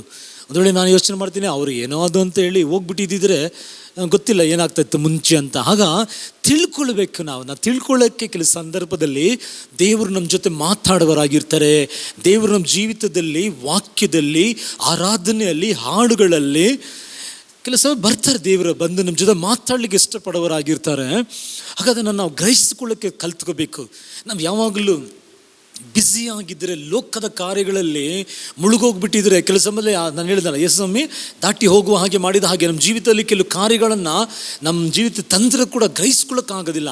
ಈಗ ಮೋಸೆ ನಿಂತ ತಕ್ಷಣ ದೇವರು ಮಾತಾಡೋಕ್ಕೆ ಶುರು ಮಾಡಿದರು. ನನ್ನ ಜನರ ಕೂಗು ಅವ್ರು ಮುಟ್ಟಿದೆ, ನಾನು ನಿನ್ನನ್ನು ಫಾರೋನ್ ಹತ್ರ ನಾನು ಕಳಿಸ್ತೀನಿ. ವಿಮೋಚನೆ ಕಾಂಡ 3ನೇ ಅಧ್ಯಾಯ 4ನೇ ಅಧ್ಯಾಯ ನೀವು ಓದಬೇಕು. ನೀವು ಹೋದರೆ ನಿಮಗೆ ಅರ್ಥ ಆಗ್ತದೆ. ನನ್ನ ಜನರನ್ನು ನೀವು ಹೋಗಿ ಬಿಡಿಸಬೇಕು, ನೀವು ಅಲ್ಲಿ ಫಾರೋನ್ ಹತ್ರ ಹೋಗ್ಬೇಕಂದ್ರೆ. ಈಗ ಮೋಸೆ ಏನು ಹೇಳಿದ್ರು ಗೊತ್ತಾ, ದೇವ್ರನ್ನ ನೋಡಿ, ನಾನು ಯಾರು ದೇವ್ರು ಅಲ್ಲಿ ಹೋಗೋಕ್ಕೆ? ಈಗ ಒಂದು ಸಾರಿ ನೋಡಿ, ಅವ್ರಿಗೆ ಚೆನ್ನಾಗಿ ಗೊತ್ತಿತ್ತು. ಏನು ಗೊತ್ತಿತ್ತು ಅಂದರೆ, ನಾನೇ ಈ ಜನಗಳನ್ನು ಬಿಡಿಸೋದು, ಈಜಿಪ್ತಿಂದ ಬಿಡಿಸಲಿಕ್ಕೆ ನನ್ನ ದೇವ್ರು ಆರಿಸ್ಕೊಂಡಿದ್ದ. ಅಷ್ಟು ಅವ್ರಿಗೆ ಸಾಮರ್ಥ್ಯ, ಅಷ್ಟು ಅವರಿಗೆ ಜ್ಞಾನ, ಅಷ್ಟು ಅವರಿಗೆ ಏನು ಹೇಳ್ತೀವಿ ಕಾನ್ಫಿಡೆನ್ಸ್ ಇತ್ತು. ಈಗ ಕಾನ್ಫಿಡೆನ್ಸ್ ಇಲ್ಲ. 40 ವರ್ಷಗಳು ಕುರಿ ಮೇಯಿಸ್ತಾ ಒಂದು ವೇಳೆ ಅವ್ರಿಗೆ ಎಲ್ಲೋ ಒಂದು ಕಡೆ ಗೊತ್ತಿದ್ದಿರ್ಬೋದು, ಅವ್ರನ್ನ ದೇವ್ರ ಕಾರ್ಯ ಅವ್ರಿಗೆ ಗೊತ್ತಿರ್ಬೋದು. ಆದರೆ ಈಗ ದೇವ್ರು ಮಾತಾಡುವ ಅವ್ರು ಕೇಳ್ತಾರೆ, ಹೂ ಆಮ್ ಐ, ಯಾರು ನಾನು ಯಾಕೆ ಹೋಗ್ಬೇಕು ಫಾರೋನ್ ಹತ್ರ? ನಾನು ಹೋಗಿ ಹೇಗೆ ನಿಲ್ಲಕ್ಕೆ ಅಂತ ಅವರು ಅಲ್ಲಿ ಮಾತುಕತೆ ನಡೀತಾ ಇರ್ತದೆ ದೇವ್ರ ಜೊತೆ. ಅವ್ರು ಮಾತಾಡುವಾಗ ಈಗ ನೋಡಿ, ಹೇಗೆ ಆ ಪ್ಯಾಟ್ರನನ್ನು ಫಾಲೋ ಮಾಡಬೇಕಂತ ಹೇಳುವಾಗ, ಹೇಗೆ ದೇವ್ರ ಚಿತ್ತನನ್ನು ತಿಳ್ಕೊಳ್ಳೋಕ್ಕೆ ಹೇಗಾಗ್ತದೆ ಅಂತ ಹೇಳೋ ಸಮಯದಲ್ಲಿ, ಈಗ ದೇವರು ಮಾತಾಡ್ತಾ ಇರುವಾಗ ದೇವ್ರ ಹತ್ರ ದೇವ್ರ ಮೋಸೆ ಹತ್ರ ಕೇಳ್ತಾರೆ, ನಿನ್ನ ಕೈಯಲ್ಲಿ ಏನಿದೆ ಅಂತ. ಹೇಳ್ದಾನೆ, ಒಂದು ಕೋಲಿದೆ, ಅದನ್ನು ಕೆಳಗಡೆ ಹಾಕು ಅಂತ ಹೇಳಿದ್ರಿ ಈಗ ದೇವರು. ಈಗ ಅವನು ಕೆಳಗಡೆ ಹಾಕಿದ ಮೇಲೆ ಈಗ ಏನಾಯ್ತು ಅಂದರೆ, ಅದು ಸರ್ಪವಾಗಿ ಮಾರ್ಪಡ್ತು. ಈಗ ನಮ್ಗೆಲ್ಲರಿಗೂ ಗೊತ್ತು, ಏನು ಗೊತ್ತು ಅಂತ ಹೇಳೋ ಸಮಯದಲ್ಲಿ ಈ ಸರ್ಪ ಇದೆ ನೋಡಿ, ಈಗ ಅದನ್ನು ಬಾಲ ಹಿಡಿ ಅಂತಾರೆ ದೇವರು, ಅದನ್ನು ಬಾಲವನ್ನು ಹಿಡಿ ಅಂತಾರೆ. ಈಗ ಸಾಧಾರಣವಾಗಿ ಸರ್ಪವನ್ನು ಬಾಲ ಹಿಡಿಯೋಕ್ಕಾಗಲ್ಲ. ಯಾಕಂದರೆ ಅದು ಬಾಲವನ್ನು ಹಿಡಿಯೋಕೆ ಹೋದರೆ ಅದು ಸಡನ್ಲಿ ಟರ್ನ್ ಆಗ್ತದೆ. ಅಂದರೆ ಸಡನ್ಲಿ ಟರ್ನ್ ಆಗ್ತದೆ ಅಂದರೆ ನಿನ್ನ ಪ್ರಾಣಕ್ಕೆ ಅಪಾಯ ಇದೆ. ಅದು ನಿನ್ನ ಸಡನ್ನಾಗಿ ತಿರುಗಿ ನಿಮ್ಮ ಮೇಲೆ ದಾಳಿ ಮಾಡ್ಬೋದು. ಆಗ ದೇವ್ರು ಹೇಳ್ತಾರೆ ನಿನ್ನ ಬಾಲ ಹಿಡಿ ಅಂತ ಹೇಳ್ತಾ ಇದ್ದಾರೆ. ಇನ್ನು ನನ್ನ ಕಣ್ಣಾರೆ ನೋಡಿದ್ದೀನಿ, ನ್ಯಾಷನಲ್ ಜಾಗ್ರಫಿ ಅಂತ ಚಾನಲ್ ಬರ್ತಾಯಿತ್ತಲ್ಲ ಮುಂಚೆ, ಈಗ ನಾನು ನೋಡಲ್ಲ, ಮುಂಚೆ ನೋಡುವಾಗ ಈ ಸರ್ಪಗಳನ್ನು ಹೇಗೆ ಹಿಡಿತಾರೆ ಅಂದರೆ ಅದರ ತಲೆ ಮೇಲೆ ಒಂದು ಕಡ್ಡಿ ಇಡ್ತಾ ಇದ್ದಾರೆ, ಕಡ್ಡಿನ ಇಟ್ಟು ತಲೆನ ಹಿಡಿದು ಆಮೇಲೆ ಹಿಡಿಯೋದು. ಈಗ ದೇವರು ವ್ಯತ್ಯಾಸ ಹೇಳ್ತಿದ್ದಾರೆ, ನೀ ಅದರ ಬಾಲ ಹಿಡಿ ಅಂತ ಹೇಳ್ತಿದ್ದಾರೆ. ಈಗ ನೋಡಿ ಮೋಸೆ ಅವರು ಯಾವ ಸ್ಥಾನಕ್ಕೆ ಬಂದ್ಬಿಟ್ಟಿದ್ರು ಅಂತ ಹೇಳುವ ಸಮಯದಲ್ಲಿ, ಈಗ ಸರ್ಪ ಬಾಲ ಹಿಡಿದ್ರೆ ಅದು ಒಂದು ವೇಳೆ ಹಿಂತಿರುಗಿ ಹೊಡಿಬೋದು, ಅದು ಕಚ್ಚಬೋದು ಬೇಕಾದರೆ, ಅವಾಗ ಪ್ರಾಣ ಕೂಡ ಹೋಗ್ಬೋದು. ಅಂದರೆ ಅವ್ರು ಯಾವ ಮಟ್ಟಕ್ಕೆ ಬಂದುಬಿಟ್ಟಿದ್ರು ಅಂದರೆ ದೇವರು ಅವ್ರು ಹೇಳಿದ್ದನ್ನು ಅದನ್ನು ಮಾಡಲಿಕ್ಕೆ ಅವ್ರು ಹಾಗೆ ಸಿದ್ಧ ಆಗಿಬಿಟ್ಟಿದ್ರು. ಒಂದು ವೇಳೆ ಅವ್ರ ಮನಸ್ಸಲ್ಲಿ ಇದು ಒಂದು ವೇಳೆ ಹಿಂತಿರುಗಿ ನಮ್ಮ ಪ್ರಾಣ ತೆಗೆದ್ರೂ ಕೂಡ ಪರವಾಗಿಲ್ಲ, ದೇವರು ಹೇಳಿದ್ರಾ ಅದನ್ನು ಮಾಡೋಣ ಅಂತ ನೋಡಿ ಅವ್ರು ಹಿಡಿದಿದ ತಕ್ಷಣವೇ ಅದು ಕೋಲಾಗಿತ್ತು. ಅದಕ್ಕೆ ನೀವು ನೋಡಿ ರೋಮಪುರದವರಿಗೆ ಬರೆದಿರೋ ಪತ್ರಿಕೆ 12ನೇ ಅಧ್ಯಾಯದಲ್ಲಿ ನಿಮ್ಮನ್ನು ಸಜೀವ ಬಲಿಯಾಗಿ ಅರ್ಪಿಸ್ರಿ, ತಮಿಳಲ್ಲಿ ನಿಮ್ಮನ್ನು ಜೀವ ಬಲಿಯಾಗಿ ಅರ್ಪಿಸ್ರಿ ಅಂತ ಹೇಳುವಾಗ, ಬಲಿ ಅಂದರೆ ಅಷ್ಟು ಈಸಿ ಅಲ್ಲ. ಬಲಿ ಅರ್ಪಣಿಸೋಕ್ಕೆ ಆ ಕಾಲದಲ್ಲಿ ಜನಗಳು ಕುರಿನ ತೊಗೊಂಡೋದ್ರೆ, ಪಾರಿವಾಳ ತೊಗೊಂಡೋದ್ರೆ ಏನಾಗ್ತದೆ, ಅದನ್ನು ಕೊಯ್ಯುವಾಗ ನೋವಿರ್ತದೆ, ಅದಕ್ಕೆ ಚರ್ಮನ ಸುರಿತಾರೆ, ಅದ್ರ ಭಾಗಗಳು ತೊಗೊಂಡೋಗಿ ಒಂದು ಕಡೆ ಬೆಂಕಿಯಲ್ಲಿ ಹಾಕ್ತಾರೆ. ಅದೆಲ್ಲ ಬಲಿ ಅಂದರೆ ಕಷ್ಟ. ಆಗ ನೋಡಿ ಬಲಿ ಅಂತ ಹೇಳುವ ಜೀವನ ಹೋಗ್ಬಿಡ್ತದೆ. ಈಗ ಆಗ ಮೋಸೆ ಅದನ್ನು ಹಿಡಿತಾ ಇದ್ದಾರೆ ಅಂದರೆ ನಾನು ಏನಿಲ್ಲ ದೇವರೇ, ಇನ್ನು ನೀನೇ ಅಂತ ಆ ಮಟ್ಟಿಗೆ ತನ್ನನ್ನು ಸಂಪೂರ್ಣವಾಗಿ ದೇವರಿಗೆ ಸಮರ್ಪಿಸುವಾಗ ಏನಾಯಿತು, ಈಗ ಅವ್ರು ಹಾಕಿದ್ದು ಸಾಧಾರಣ ಕೋಲು, ಆದರೆ ಅವ್ರು ತಗೊಳ್ಳುವ ಸಮಯದಲ್ಲಿ ಏನಾಯಿತು ಅಂದರೆ ಅದು ದೇವರ ಕೋಲಾಗಿ ಮಾರ್ಪಟ್ಟಿತ್ತು. ನಮಗೊಂದು ಜ್ಞಾಪಕ ಇದೆ, ಕೆಲವು ವರ್ಷಗಳು, ಒಂದು 7 ವರ್ಷ 10 ವರ್ಷ ಕೂಡ ಆಗಿರ್ಬೋದು ಅಂತ ಅನಿಸುತ್ತೆ. ನನ್ನ ಕೆಲಸ ಮಾಡೋ ಸ್ಥಳದಲ್ಲಿ ಒಂದು ಸಹೋದರ ಇದ್ದಾರೆ, ರಕ್ಷಣೆ ಹೊಂದಿದ್ರು. ಅವರೊಂದು ದಿವಸ ನಾವು ಕಾಫಿ ಕುಡಿಯುವ ಸಮಯದಲ್ಲಿ ಅವ್ರು ನನ್ನ ಹತ್ರ ಹೀಗೆ ಮಾತಾಡ್ತಾಯಿದ್ರು, ನಿಮ್ಮ ಚರ್ಚಲ್ಲಿ ಎಷ್ಟು ಜನ ಬರ್ತಾರೆ, ನೀವು ಹೇಗೆ ಸೇವೆ ಮಾಡ್ತೀರಾ, ನೀವು ಬೈಬಲ್ ಕಾಲೇಜ್ ಓದಿದ್ದೀರಾ ಅಂತ ಅನೇಕ ಕಾರ್ಯಗಳನ್ನು ಕೇಳ್ತಾ ಇದ್ರು. ನಾನು ಹೇಳಿದೆ ಬೈಬಲ್ ಕಾಲೇಜೆಲ್ಲ ನಾನು ಓದಿಲ್ಲ, ದೇವ್ರ ಕೃಪೆಯಿಂದ ಕರೆದಿದ್ದಾರೆ, ಕೃಪೆಯಿಂದನೇ ನಾನು ಸೇವೆ ಮಾಡ್ತಾ ಇರೋದು, ಇದುವರೆಗೂ ದೇವ್ರ ಕೃಪೆನೇ ನಮ್ಮನ್ನು ನಡೆಸೋದು ಅಂತ. ಹಾಗೆ ನನ್ನ ಕಾರ್ಯಗಳು ಹೇಳುವಾಗ ಅವರು ಒಂದು ಕಾರ್ಯ ಹೇಳಿದರು. ಅವ್ರೇನು ಹೇಳಿದ್ರು ಅಂದರೆ, ನಾನು ಬೈಬಲ್ ಕಾಲೇಜ್ ಓದಿದ್ದೀನಿ, ನನಗೆ ತುಂಬ ಸಾಮರ್ಥ್ಯ ಇದೆ, ನಾನು ಟ್ಯಾಲೆಂಟೆಡ್ ಪರ್ಸನ್. ಅವರು ಹೇಳ್ತಿದ್ದಾರೆ ನಾನು ತುಂಬ ಟ್ಯಾಲೆಂಟ್ ಪರ್ಸನ್, ನನಗೆ ನಮ್ಮ ಅನೇಕ ವಿಷಯ ಆತ್ಮಿಕದಲ್ಲಿ ನನಗೆ ಗೊತ್ತು, ಆದರೆ ನನಗೆ ದೇವರು ಯಾಕೆ ಉಪಯೋಗಿಸ್ತಾ ಇಲ್ಲ ಅಂತ ನನಗೆ ಅರ್ಥ ಆಗ್ತಾ ಇಲ್ಲ ಅಂತ ಹಾಗೆ ಹೇಳ್ತಿದ್ದಾರೆ. ಆಗ ನಾನು ಅವ್ರ ಹತ್ರ ಏನೂ ಹೇಳಲಿಲ್ಲ, ನಾನು ಏನೂ ಹೇಳಲಿಲ್ಲ. ಯಾಕೆಂದರೆ ನಾವು ಯಾವತ್ತೂ ಒಬ್ಬರನ್ನ ಮನಸ್ಸು ನೋಯಿಸುವ ಹಾಗೆ ನಾವು ಮಾತಾಡಬಾರ್ದು. ನಾನು ಏನು ಹೇಳಲಿಲ್ಲ, ಆದರೆ ನನ್ನ ಮನಸ್ಸಲ್ಲಿ ನಾನು ತಿಳ್ಕೊಂಡೆ. ನಾನು ಏನು ಮನಸ್ಸಲ್ಲಿ ತಿಳ್ಕೊಂಡೆ ಅಂತ ಹೇಳುವಾಗ, ಮೋಸೆ ನೀನು ನಿನ್ನ ಕೋಲ್ ಹಿಡ್ಕೊಂಡಿರುವವರೆಗೂ, ನಿನ್ನ ಸಾಮರ್ಥ್ಯ ಹಿಡ್ಕೊಂಡಿರೋವರೆಗೂ ದೇವರು ಏನು ಮಾಡೋಕ್ಕಾಗಲ್ಲ. ಯಾವಾಗ ನಿನ್ನ ಕೋಲನ್ನು ಹಾಕಿ ನಾನಲ್ಲ ದೇವರಪ್ಪ, ನನ್ನ ಪ್ರಾಣ ಹೋದ್ರೂ ಪರವಾಗಿಲ್ಲ, ನೀನು ಹೇಳೋದನ್ನೇ ನಾನು ಮಾಡಲಿಕ್ಕೆ ಸಿದ್ಧವಾಗಿದ್ದೀನಿ ಅಂತ ಆಗುವಾಗ, ಯಾವಾಗ ಆ ಸ್ಟೇಜ್ಗೆ ಬರ್ತಾರೋ ದೇವರ ಹಸ್ತ ಚಲಿಸೋದಾಗಿ ನೋಡಿದಾಗ ನಾನು ಯೋಚನೆ ಮಾಡಿದ್ದೆ, ನೋಡಿ ಆತನಲ್ಲಿ ನನಗೆ ತಾಲಂದಿದೆ, ನಾನು ಸಾಧಿಸ್ಬೋದು, ನಾನು ಓದಿದ್ದೀನಿ, ನಾನು ಮಾಡಿದ್ದೀನಿ ಅಂತ. ಹಾಗೆ ತನ್ನ ಸಾಮರ್ಥ್ಯ, ತನ್ನ ಬಲದ ಮೇಲೆ ನಂಬಿಕೆ ಇದ್ದರೆ ಕೆಲವು ಸಮಯದಲ್ಲಿ ದೇವರಿಗೆ ಉಪಯೋಗಿಸೋಕ್ಕಾಗಲ್ಲ. ಯಾಕೆ ಅಂತ ಹೇಳ್ತೀನಿ ನೋಡಿ. ಈಗ ಅವ್ರನ್ನ ದೇವರು ಉಪಯೋಗಿಸಿದ್ದು ಏನು ಹೇಳ್ತಾ ಅಂದರೆ, ನೋಡಿ ನಾನು ಓದಿದ್ದು 3 ವರ್ಷ ಬೈಬಲ್ ಕಾಲೇಜ್ ಓದಿ ನೋಡಿ, ನಾನು ಇವತ್ತು ಎಷ್ಟು ನನ್ನ ಮೊಣಕಲ್ಲು ಹಾಕಿ ಪ್ರಾರ್ಥನೆ ಮಾಡಿ ನೋಡಿ ಎಷ್ಟು ಚೆನ್ನಾಗಿ ಸೇವೆ ಮಾಡ್ತಾಯಿದ್ದೀನಿ ಅಂತ ಆ ಮಹಿಮೆ ಅವ್ರು ತಗೊಬಿಡ್ತಾರೆ. ಒಂದು ಕಾರ್ಯ ನೀವು ತಿಳ್ಕೋಬೇಕು, ಮೋಸ್ಟ್ಲಿ ಏಸಾಯ 40ನೇ ಅಧ್ಯಾಯದಲ್ಲಿ 8ನೇ ವಾಕ್ಯ ಅಂತ ಅನಿಸ್ತದೆ, ಇಲ್ಲಾಂದರೆ ಏಸಾಯ 43ರಲ್ಲಿ 8ನೇ ವಾಕ್ಯ ಇರ್ತದೆ, ನನ್ನ ಮಹಿಮೆಯನ್ನು ಬೇರೆಯವರಿಗೆ ಸಲ್ಲಗೊಳಿಸೇನು ಅಂತ ದೇವರ ವಾಕ್ಯ ಹೇಳ್ತದೆ. ಈಗ ಯೋಚನೆ ಮಾಡಿ ನೋಡಿ, ರೋಮಪುರದವರಿಗೆ ಬರೆದಿರುವ ಪತ್ರಿಕೆ 8ನೇ ಅಧ್ಯಾಯದಲ್ಲಿ ಸ್ವಂತ ಕುಮಾರನೇ ಕೊಟ್ಟರು. ಕಲ್ವಾರಿ ಶಿಲುಬೆಯಲ್ಲಿ ಲಾಸ್ಟಲ್ಲಿ ಆತನ ರಕ್ತವೆಲ್ಲ, ಏಸಪ್ಪ ರಕ್ತ ಎಲ್ಲ ಹೋಗಿ ನೀರು ಬಂತು ಅಂತ ನಾವು ನೋಡ್ತೀವಿ. ಅಂದರೆ ಒಂದು ಹನಿ ರಕ್ತ ಕೂಡ ಇಲ್ದಾಗೆ ಎಲ್ಲ ರಕ್ತ ನಮಗೆ ಕೊಟ್ಟರು, ತನ್ನ ಪ್ರಾಣ ಕೊಟ್ಟರು, ತಂದೆ ಕುಮಾರನ ಕಳಿಸ್ಕೊಟ್ರು, ಎಲ್ಲವನ್ನು ಕೊಟ್ಟರು. ಆದರೆ ಮಹಿಮೆ ಅಂತ ಬರುವಾಗ ಮಹಿಮೆಗೆ ಅವ್ರು ಮಾತ್ರ ಯೋಗ್ಯನು. ಮಹಿಮೆ ಮಾತ್ರ ನಾವು ಕಾಂಪ್ರಮೈಸ್ ಮಾಡೋಕ್ಕಾಗಲ್ಲ. ಮಹಿಮೆಗೆ ಅವ್ರು ಯೋಗ್ಯನ. ಅದಕ್ಕೆ ದೇವರು ವಾಕ್ಯ ಹೇಳ್ತಾರೆ, ಮಹಿಮೆ ಮಾತ್ರ ನಾನು ಬೇರೆಯವರಿಗೆ ಸಲ್ಲಗೊಳಿಸನು ಅಂತ ದೇವರು ಹೇಳ್ತಾರೆ. ಅದಕ್ಕೆ ಅವಾಗ ನಾನು ಯೋಚನೆ ಮಾಡಿದೆ, ನನ್ನ ಫ್ರೆಂಡನ್ನು ಯಾಕೆ ಇವತ್ತು ಒಂದು ವೇಳೆ ದೇವರು ಉಪಯೋಗಿಸ್ತಾ ಇಲ್ಲ ಅಂದರೆ, ಆತನು ತನ್ನ ಕೋಲು ಹಿಡ್ಕೊಂಡಿರುವ ಗಂಟ ಮಾಡೋಕ್ಕಾಗಲ್ಲ. ಈಗ ಕೋಲು ಹಾಕಿದ ಮೇಲೇ ಅದು ಸಾಧ್ಯ. ಆವಾಗ ನಾನು ಅಷ್ಟು ಬೆಳೆದಿರಲಿಲ್ಲ ಆತ್ಮಿಕವಾಗಿ. ಇಲ್ಲಾಂದರೆ ಅವತ್ತೇ ಒಂದು ವೇಳೆ ನನಗೆ ಸ್ವಲ್ಪ ಕಾರ್ಯಗಳು ಗೊತ್ತಿದ್ದರೆ ಅವತ್ತೇ ಅವರಿಗೆ ಅಡ್ವೈಸ್ ಮಾಡ್ತಾಯಿದ್ದೆ ನಾನು, ಇಲ್ಲ ನೀನು ದೇವರಿಗೆ ಸಮರ್ಪಿಸ್ತು ನೀನು ಉಪಯೋಗಿಸ. ನನಗೆ ಅಷ್ಟು ಗೊತ್ತಿರಲಿಲ್ಲ, ಅದನ್ನು ಹಾಕಿ ಹೋಗಲಿ. ನೋಡಿ, ಈಗ ಮೋಸೆ ಹಾಕಿದ ಮತ್ತಷ್ಟು ಏನಾಯಿತು, ಈಗ ಅದು ದೇವರ ಕೋಲಾಗಾಯಿತು. ಇಂಗ್ಲೀಷಲ್ಲಿ ಬರೆಯಲ್ಪಟ್ಟಿದೆ ದ ರಾಡ್ ಆಫ್ ಗಾಡ್. ಇದುವರೆಗೆ ಅದು ಮೋಸೆಯ ಕೋಲಾಗಿತ್ತು, ಈಗ ದೇವರ ಕೋಲಾಗಿತ್ತು. ಈಗ ವಿಮೋಚನೆ ಕಾಂಡ 14ನೇ ಅಧ್ಯಾಯಕ್ಕೆ ನಾವು ಹೋಗೋಣ. ಈಗ ವಿಮೋಚನೆ ಕಾಂಡ 14ನೇ ಅಧ್ಯಾಯದಲ್ಲಿ ಹೋಗೋ ಸಮಯದಲ್ಲಿ ಈಗ ಒಂದು ದಿನ ಇಸ್ರಾಯೇಲ್ ಜನಗಳು ಐಗುಪ್ತನ ಬಿಟ್ಟು ದಾಟಿ ಹೋಗುವಾಗ ಮುಂದೆ ಈಗ ಏನಾಗಿದೆ, ಕೆಂಪು ಸಮುದ್ರ ಇದೆ. ಹಿಂತಿರುಗಿ ನೋಡಿದ್ರೆ ಫಾರೂನ್ ಅಟ್ಟಿಸ್ಕೊಂಡು ಬರ್ತಾ ಇದ್ದಾನೆ. ಈಗ ಇವ್ರಿಗೆ ಏನು ಮಾಡಬೇಕು ಗೊತ್ತಿಲ್ಲ. ಈ ಇಸ್ರಾಯೇಲ್ ಜನಗಳು ಹೋಗಿ ದೇವ್ರ ಹತ್ರ ಗುಣಗುಡಿಸ, ಇಸ್ರಾಯೇಲ್ ಜನಗಳು ಮೋಸೆ ಹತ್ರ, ನಾವು ಅವತ್ತು ನಮಗೆ ಅಲ್ಲೇ ಬಿಟ್ಬಿಡು ಅಂತ ಹೇಳಿದೋ, ನೀವು ಅಲ್ಲಿ ಬಿಡದೆ ನಮ್ಮನ್ನು ಇಲ್ಲಿ ಕರ್ಕೊಂಬಂದು ಇಲ್ಲಿ ಸಾಯಿಸ ಕರ್ಕೊಂಬಂದಿದ್ದೆ ಹಾಗೆ ಹೀಗೆ ಅಂತ ಹೇಳುವಾಗ, ಈಗ ದೇವ್ರ ಹತ್ರ ಹೋಗಿ ಮೋಸೆ ಏನು ಮಾಡ್ತಾರೆ ಅಂತ ಹೇಳುವಾಗ ಅವರು ಹಾಗೆ ನೆಲಕ್ಕೆ ಬಿದ್ದು ಕೇಳುವಾಗ ದೇವ್ರು ಹೇಳ್ತಾರೆ, ಯಾಕೆ ನನ್ನ ಹತ್ರ ಯಾಕೆ ಬರ್ತಾ ಇದೆಯಾ ನೀನು, ನನ್ನ ಮುಂದೆ ಯಾಕೆ ಕಾಯ್ತಾ ಇದೆಯಾ, ಜನರಿಗೆ ಮುಂದೆ ಹೋಗಿ ಕೇಳು, ನಿನ್ನ ಕೋಲನ್ನು ಚಾಚು. ಹಲ್ಲೆಲೂಯ. ಈಗ ಏನಾಯ್ತು, ಈ ಕೋಲನ್ನು ಮೋಸೆ ಚಾಚುವ ಸಮಯದಲ್ಲಿ ಕೆಂಪು ಸಮುದ್ರ ವಿಭಾಗವಾಯಿತು ಅಂತ ನಾವು ನೋಡ್ತೀವಿ. ಹಲ್ಲೆಲೂಯ. ದೇವರ ಚಿತ್ತವನ್ನು ನಮ್ಮ ಜೀವಿತದಲ್ಲಿ ದೇವರು ನೆರವೇರಿಸಬೇಕಂತ ಹೇಳೋ ಸಮಯದಲ್ಲಿ, ನಾನಲ್ಲ ದೇವರೇ, ನಿನ್ನ ಚಿತ್ತ, ನಿನ್ನ ಆಸೆ, ನಾವೊಂದು ಹಾಡನ್ನು ಹಾಡಿದಲ್ಲ, ನಿನ್ನ ಆತ್ಮಶಕ್ತಿ ನನ್ನಲ್ಲಿ ತುಂಬಿಸು, ನಿನ್ನ ಆತ್ಮ ಅಭಿಷೇಕ ನನ್ನಲ್ಲಿ ತುಂಬಿಸು, ನನ್ನ ಚಿತ್ತಗಳು ಎಲ್ಲವೂ ಬೇಡ ದೇವರಪ್ಪ, ನಿನ್ನ ಚಿತ್ತ. ಹಾಗೆ ನಾವು ಬರುವ ಸಮಯದಲ್ಲಿ ಆ ದೇವರು ಆ ಅಧಿಕಾರವನ್ನು ನಮ್ಮ ಮಾತಿನಲ್ಲಿ, ಆ ದೇವರ ಅಧಿಕಾರವನ್ನು ಕೊಟ್ಟು ಏನು ಮಾಡ್ತಾರೆ, ತನ್ನ ಮಹಿಮೆಯನ್ನು ಪ್ರಚಾರಪಡಿಸುವರಾಗಿರ್ತಾರೆ. ಹಲ್ಲೆಲೂಯಾ. ಐ ಎನ್ಕರೇಜ್ ಯು, ನಾನು ನಿಮ್ಮನ್ನು ಪ್ರೋತ್ಸಾಹಪಡಿಸುತ್ತೇನೆ. ದೇವರ ಸಮ್ಮುಖದಲ್ಲಿ ನಾನು ಹೇಳ್ತೀನಲ್ಲ, ನಿಮ್ಮನ್ನು ನೀವು ಸಮರ್ಪಿಸಿ, ನಿಮ್ಮನ್ನು ಅರ್ಪಿಸಿ, ನೀವು ಬ್ಯುಸಿಯಾಗಿರಬೇಡಿ. ಕೆಲವರು ನೋಡಬೇಕು, ನೀವು ಕೆಲವ್ರನ್ನ ನಾನೇ ನೋಡಿದ್ದೀನಿ. ಕೆಲವ್ರಿಗೇನು ಗೊತ್ತಾ, ಬೆಳಗ್ಗೆ ಕೆಲ್ಸಕ್ಕೆ ಹೋಗ್ತಾರೆ, ಸಂಜೆ ಬರ್ತಾರೆ, ಮನೇಲಿ ಏನೋ ಕಾಫಿ ಕೊಟ್ಟರು, ಏನಾದರೂ ತಿಂಡಿ ಕೊಟ್ಟರು ತಿಂದ್ಬಿಟ್ಟು ಟಿ ವಿ ನೋಡ್ತಾ ಇರ್ತಾರೆ. ತಿಂಡಿ ಆಯ್ತಮೇಲೆ ಊಟ ಮಾಡ್ಕೊಳ್ತಾರೆ, ಮಲ್ಕೊಳ್ತಾರೆ, ಬೆಳಗ್ಗೆ ಎದ್ದು ಹೋಗ್ತಾರೆ.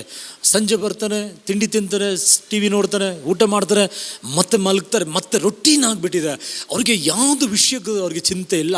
ಅವ್ರ ಮೇಲೆ ದೇವ್ರ ಉದ್ದೇಶ ಇಟ್ಟಿರೋದು, ಅವರ ಕರೆ ಇರೋದು, ಅವ್ರಿಗೆ ಅವ್ರ ದೇವರು ಅವ್ರನ್ನ ಇಟ್ಟು ದೊಡ್ಡ ಕಾರ್ಯಗಳು ಮಾಡಬೇಕು, ಅದ್ರ ಬಗ್ಗೆ ಯೋಚನೆನೇ ಇಲ್ಲ. ಅವ್ರಿಗೆ ರೊಟೀನ್ ಆಗಿರ್ಬಾರ್ದು. ನಾವು ದೇವ್ರ ಮಕ್ಕಳು.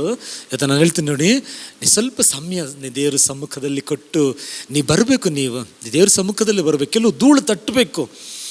ನಾವು ಹಳೆ ಕಾಲದಲ್ಲಿ ನೀವು ನೋಡಿದ್ರೆ ಬಜಾಜ್ ಸ್ಕೂಟ್ರ್ ಇತ್ತು, ವಸ್ಪ ಸ್ಕೂಟ್ರ್ ಇರ್ತಾಯಿತ್ತು ಆ ದಿನಗಳಲ್ಲಿ. ಈಗ ನೀವು ನೋಡಿ, ಈಗ ಈ ಸ್ಕೂಟ್ರಲ್ಲಿ ನಾನು ನೋಡಿದ್ದೀನಿ, ಕೆಲವು ಟೈಮಲ್ಲಿ ಈ ಸ್ಕೂಟ್ರ್ ಸ್ಟಾರ್ಟ್ ಆಗಲ್ಲ. ಈಗ ಸ್ಕೂಟ್ರ್ ನೋಡಿದ್ರೆ ಹೊಸ ಸ್ಕೂಟ್ರಲ್ಲಿ ಪೆಟ್ರೋಲ್ ಇದೆ, ಫುಲ್ ಪೆಟ್ರೋಲ್ ಇದೆ. ಗಾಡಿ ಓಡಿಸೋರು ಒಳ್ಳೆ ಹೈಟ್ ಪರ್ಸನಾಲಿಟಿ, ಒಳ್ಳೆ ಸಾಮರ್ಥ್ಯವುಳ್ಳ ವ್ಯಕ್ತಿ, ಲೈಸೆನ್ಸ್ ಇದೆ. ಈಗ ಹೈಟ್ ವೆಯ್ಟ್ ಎಲ್ಲ ಇದೆ, ಲೈಸೆನ್ಸ್ ಇದೆ, ಗಾಡಿ ಕೂಡ ಹೊಸ ಗಾಡಿ, ಪೆಟ್ರೋಲ್ ಇದೆ, ಆದರೆ ಸ್ಟಾರ್ಟ್ ಆಗಲ್ಲ. ಈಗ ಆ ಕಾಲದಲ್ಲಿ ಏನು ಮಾಡ್ತಾಯಿದ್ರು ಅಂದರೆ, ಇವರು ಯಾಕೆ ಗಾಡಿ ಸ್ಟಾರ್ಟ್ ಆಗಲ್ಲ, ಆ ಸೈಡಲ್ಲಿ ಒಂದು ಬ್ಯಾನೆಟ್ ಥರ ಇತ್ತು, ಅದನ್ನು ಓಪನ್ ಮಾಡಿ ಒಂದು ಸ್ಪಾರ್ಕ್ ಪ್ಲಗ್ ಇರ್ತಾಯಿತ್ತು. ಈ ಸ್ಪಾರ್ಕ್ ಪ್ಲಗ್ಗನ್ನು ತೆಗಿತಾಯಿದ್ರು. ತೆಗೆದು ಏನು ಮಾಡ್ತಾ ಗೊತ್ತಾ, 2 ಸಾರಿ ಒಂದು ಉಫ್ ಮಾಡಿ ಸ್ವಲ್ಪ ಒರೆಸಿ ಹಾಕಿದರೆ ಸ್ಟಾರ್ಟ್ ಆಗಿಬಿಡ್ತಾಯಿತ್ತು ಗಾಡಿ. ಈಗ ನೋಡಿ, ನಾನು ಹೇಳ್ತೇನೆ, ಈಗ ದೊಡ್ಡ ವ್ಯಕ್ತಿನೇ, ಲೈಸೆನ್ಸ್ ಇದೆ, ಹೊಸ ಗಾಡಿ, ಪೆಟ್ರೋಲ್ ಇದೆ, ಎಲ್ಲ ಇದ್ದು ಕೂಡ ಈಗ ಎಲ್ಲೋ ಒಂದು ಅರ್ಜೆಂಟ್ ಹೋಗ್ಬೇಕಾಯ್ತು, ಯಾವುದೋ ಒಂದು ಇಂಪಾರ್ಟೆಂಟ್ ಕಾರ್ಯ ಇತ್ತು. ಆ ಇಂಪಾರ್ಟೆಂಟ್ ಕಾರ್ಯಕ್ಕೆ, ಆ ಅರ್ಜೆಂಟ್ ಕೆಲಸಕ್ಕೆ ಹೋಗದ ಹಾಗೆ ಇವ್ರನ್ನ ಏನು ತಡೆ ಮಾಡಿತ್ತು ಗೊತ್ತಾ, ಏನು ತಡೆ ಮಾಡಿತ್ತು, ಸ್ವಲ್ಪ ಧೂಳು, ಆ ಸ್ಪಾರ್ಕ್ ಪ್ಲಗ್ಗಲ್ಲಿ ಇದ್ದ ಸ್ವಲ್ಪ ಧೂಳು ಅವ್ರಿಗೆ ತಡೆಯಾಗಿತ್ತು. ಅದನ್ನು ಜಸ್ಟ್ ಉಪ್ಪು ಅಂತ ಹೇಳಿ ಅದು ಹಾಕಿದ ಮೇಲೆ ತಲುಪಬೇಕಾಗಿರುವ ಸ್ಥಳದಲ್ಲಿ ತಲುಪಕ್ಕೆ ಸಾಧ್ಯವಾಯಿತು.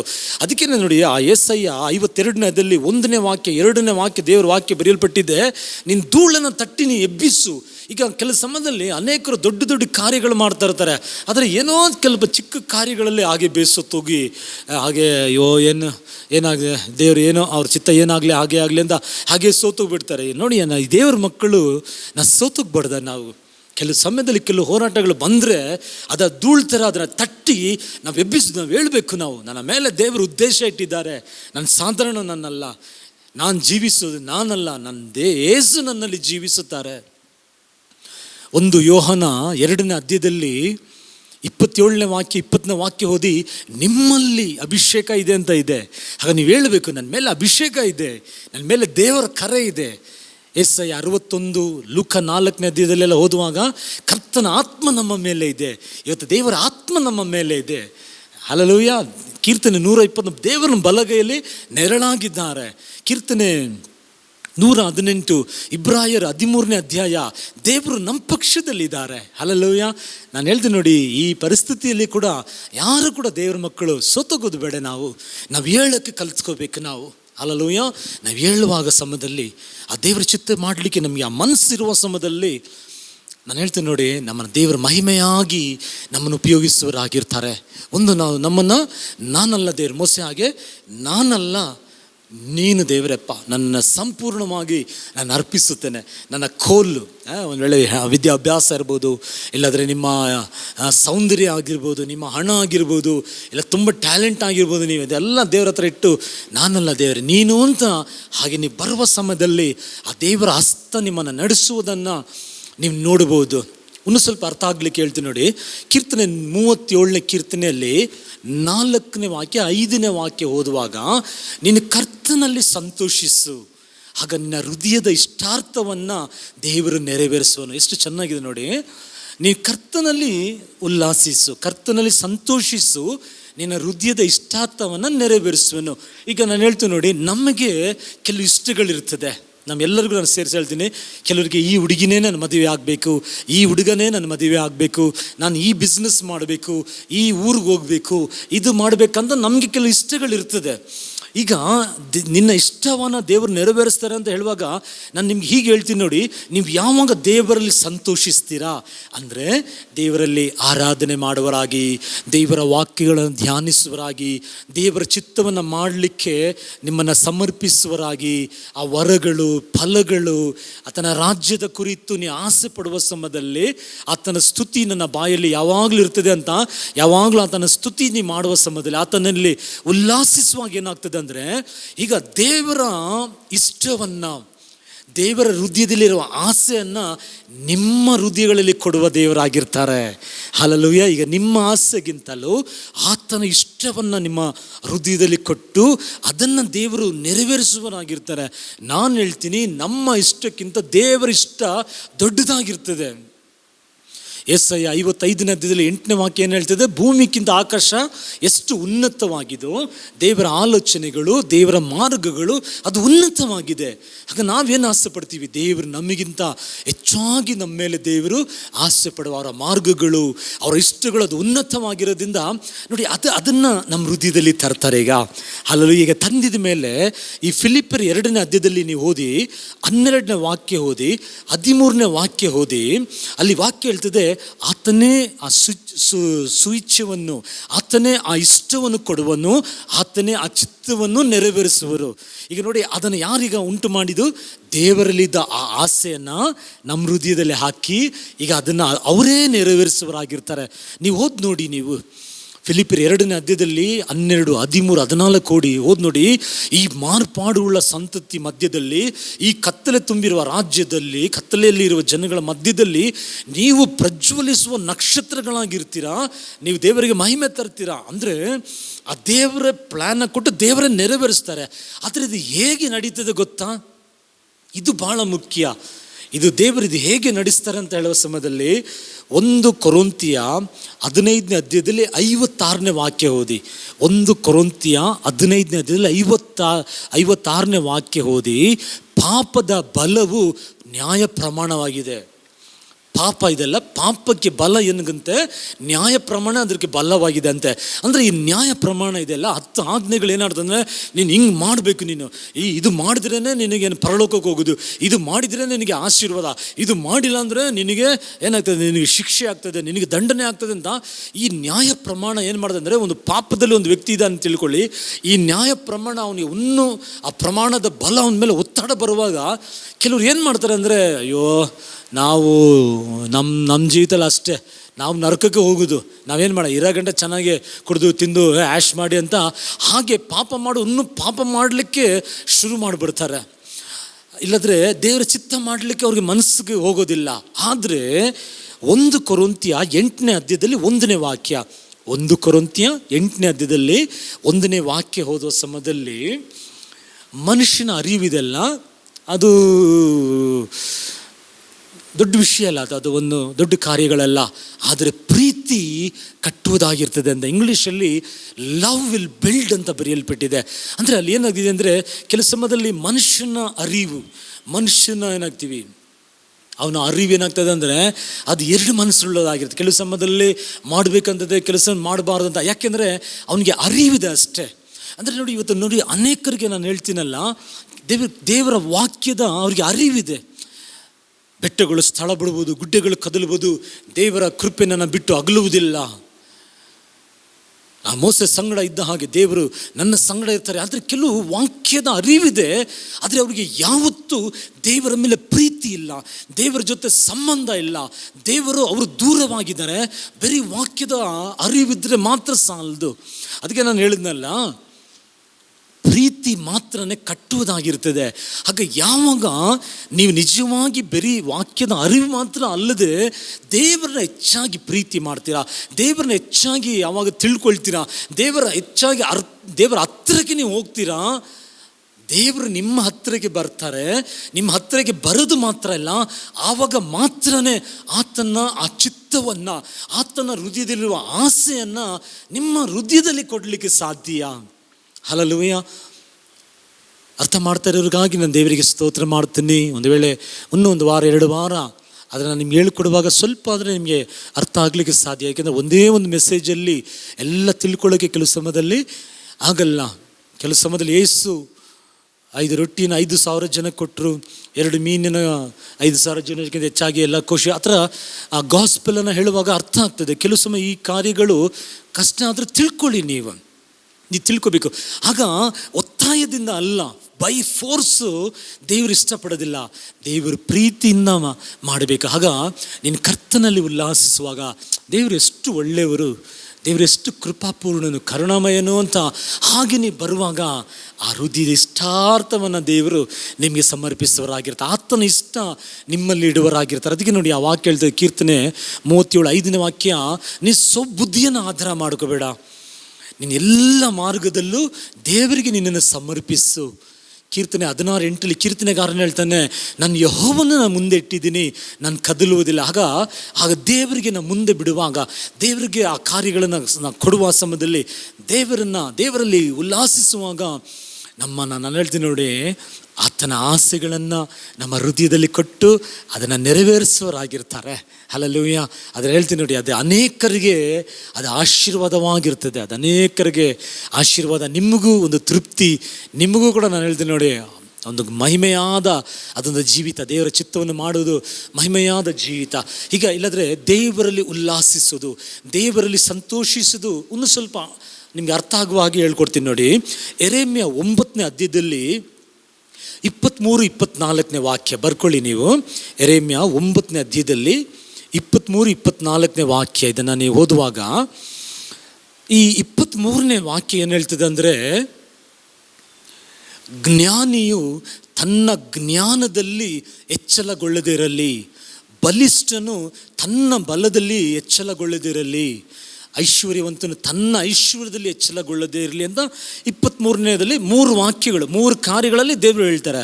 ಈಗ ನೆಕ್ಸ್ಟ್ ವಾಕ್ಯದಲ್ಲಿ 24ನೇ ವಾಕ್ಯದಲ್ಲಿ ಮತ್ತೆ ನೀವು ಯಾವುದಲ್ಲಿ ಎಚ್ಚರಗೊಳ್ಬೇಕಂತೆ, ಎಚ್ಚರಗೊಳ್ಳುವವನು ಅವನು ಕರ್ತನ ಕೃಪೆಯಲ್ಲಿ ಎಚ್ಚರಗೊಳ್ಳಲಿ, ಕರ್ತನ ನೀತಿ ನ್ಯಾಯಗಳಲ್ಲಿ ಅವನು ಎಚ್ಚರಗೊಳ್ಳಲಿ, ಇಲ್ಲದ್ರೆ ಉಲ್ಲಾಸಿಸಲಿ, ಸಂತೋಷ ಪಡಲಿ ಅಂತ ಹೇಳೋ ಸಮಯದಲ್ಲಿ ಆಗ ದೇವರು ಏನು ಇಷ್ಟಪಡ್ತಾರೆ ಅಂತ ಹೇಳೋ ಸಮಯದಲ್ಲಿ, ಇವತ್ತು ಮನುಷ್ಯನ ಜ್ಞಾನದಲ್ಲಿ ಅಲ್ಲ ನಾವು ಸಂತೋಷಿಸಪಡಬೇಕು, ನಾವು ಎಚ್ಚರ ಪಡಬೇಕಾಗಿರೋದು, ನಾವು ದೇವರ ಜ್ಞಾನದಲ್ಲಿ ನಾವು ಎಚ್ಚರ ಪಡುವರಾಗಿರ್ಬೇಕು. ದೇವರ ಜ್ಞಾನ ನಾನು ಯಾವಾಗಲೂ ಅದನ್ನೇನು ಮಾಡಬೇಕು, ಬಯಸಬೇಕು. ನಾವು ಯಾಕೋಬ 1:5 ಹೇಳುವ ಹಾಗೆ, ದೇವರೇ ನಿನ್ನ ಜ್ಞಾನದಿಂದ ನನ್ನ ತುಂಬಿಸು ದೇವರಪ್ಪ.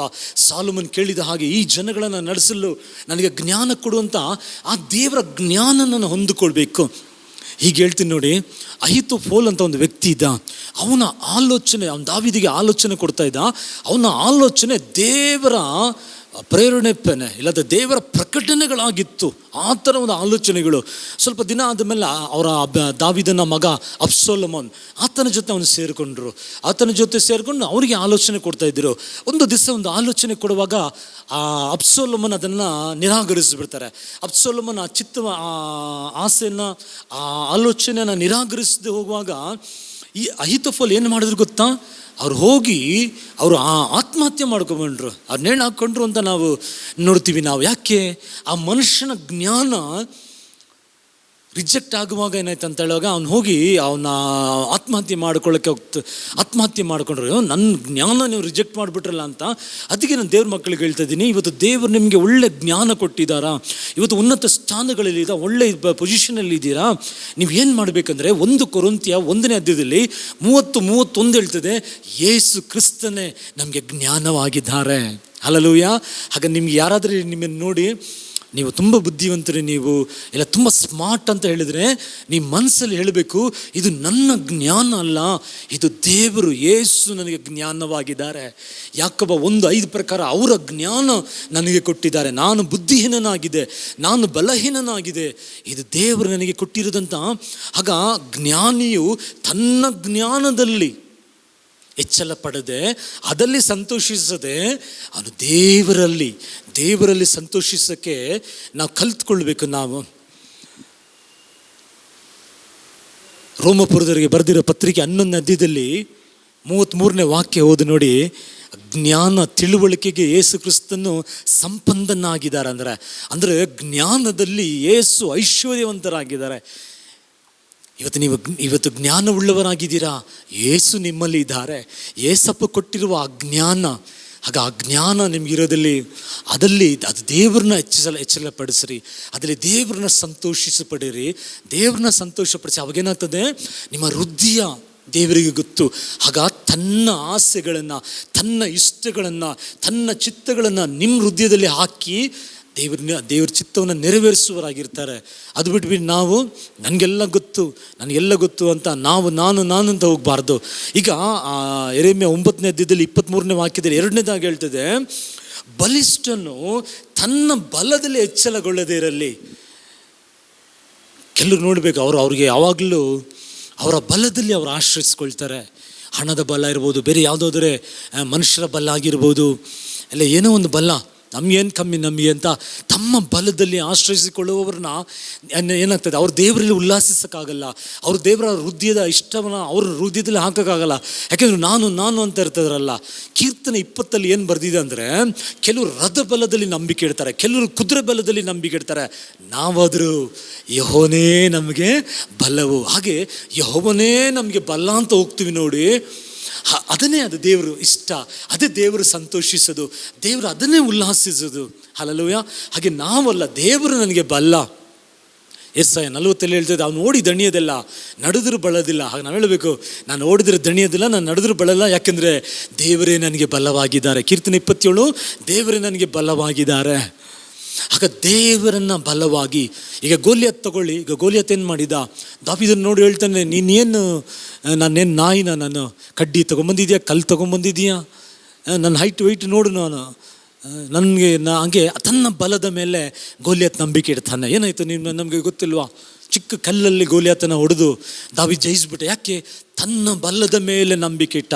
ಅದನ್ನೇ ದೇವ್ರು ಹೇಳ್ತಾ ಇದ್ದಾರೆ, ಬಲಿಷ್ಠನು ತನ್ನ ಬಲದ ಮೇಲೆ ನಂಬಿಕೆ ಇಡಬಾರ್ದು, ತನ್ನ ಬಲದಲ್ಲಿ ಎಚ್ಚರಗೊಳ್ಳಬಾರ್ದು.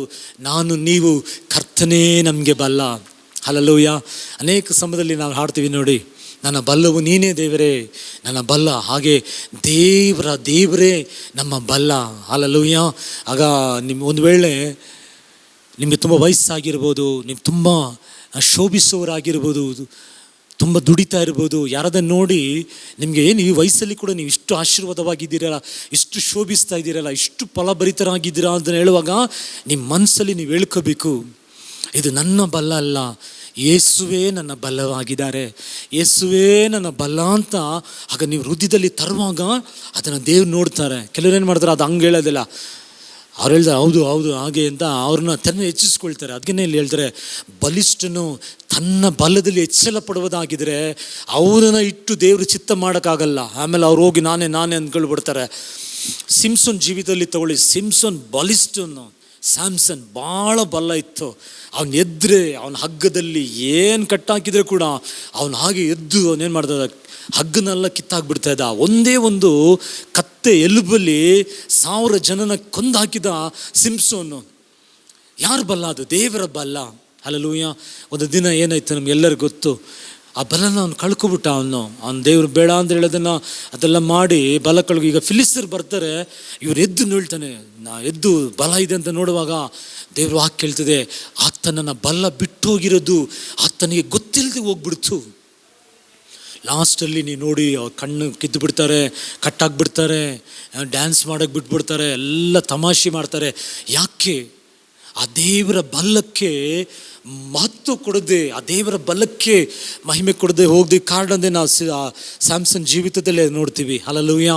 ಇವತ್ತು ನಮಗೆ ದೇವರ ಬಲ, ಬಲಿಷ್ಠನು ತನ್ನ ಬಲದಲ್ಲಿ ಹೆಚ್ಚಳಕೊಳ್ಳದೆ ದೇವರ ಕೃಪೆಯಲ್ಲಿ ಅವನು ಹೆಚ್ಚಳ ಪಡಬೇಕಂದ್ರೆ, ಇವತ್ತು ನಾನು ಬಲಶಾಲಿ ಆಗಿದ್ದೀನ, ಇವತ್ತು ನಾನು ದೀರ್ಘಾಯುಸ್ಸಾಗಿದ್ದೀನ, ಕರ್ತನೇ ನನಗೆ ಬಲವಾಗಿದ್ದಾರೆ. ಇವತ್ತು ನಾನು ಮಾಡುವ ಬಿಸ್ನೆಸ್ಸಲ್ಲಿ ನಾನು ಅಭಿವೃದ್ಧಿ ಹೊಂದುತ್ತಾ ಇದ್ದೀನ, ಯೇಸುವೇ ನನಗೆ ಜ್ಞಾನವಾಗಿದ್ದಾರೆ. ಅವರೇ ನನಗೆ ಜ್ಞಾನ ಕೊಟ್ಟು ನನ್ನ ನಡೆಸ್ತಾ ಇರೋದು.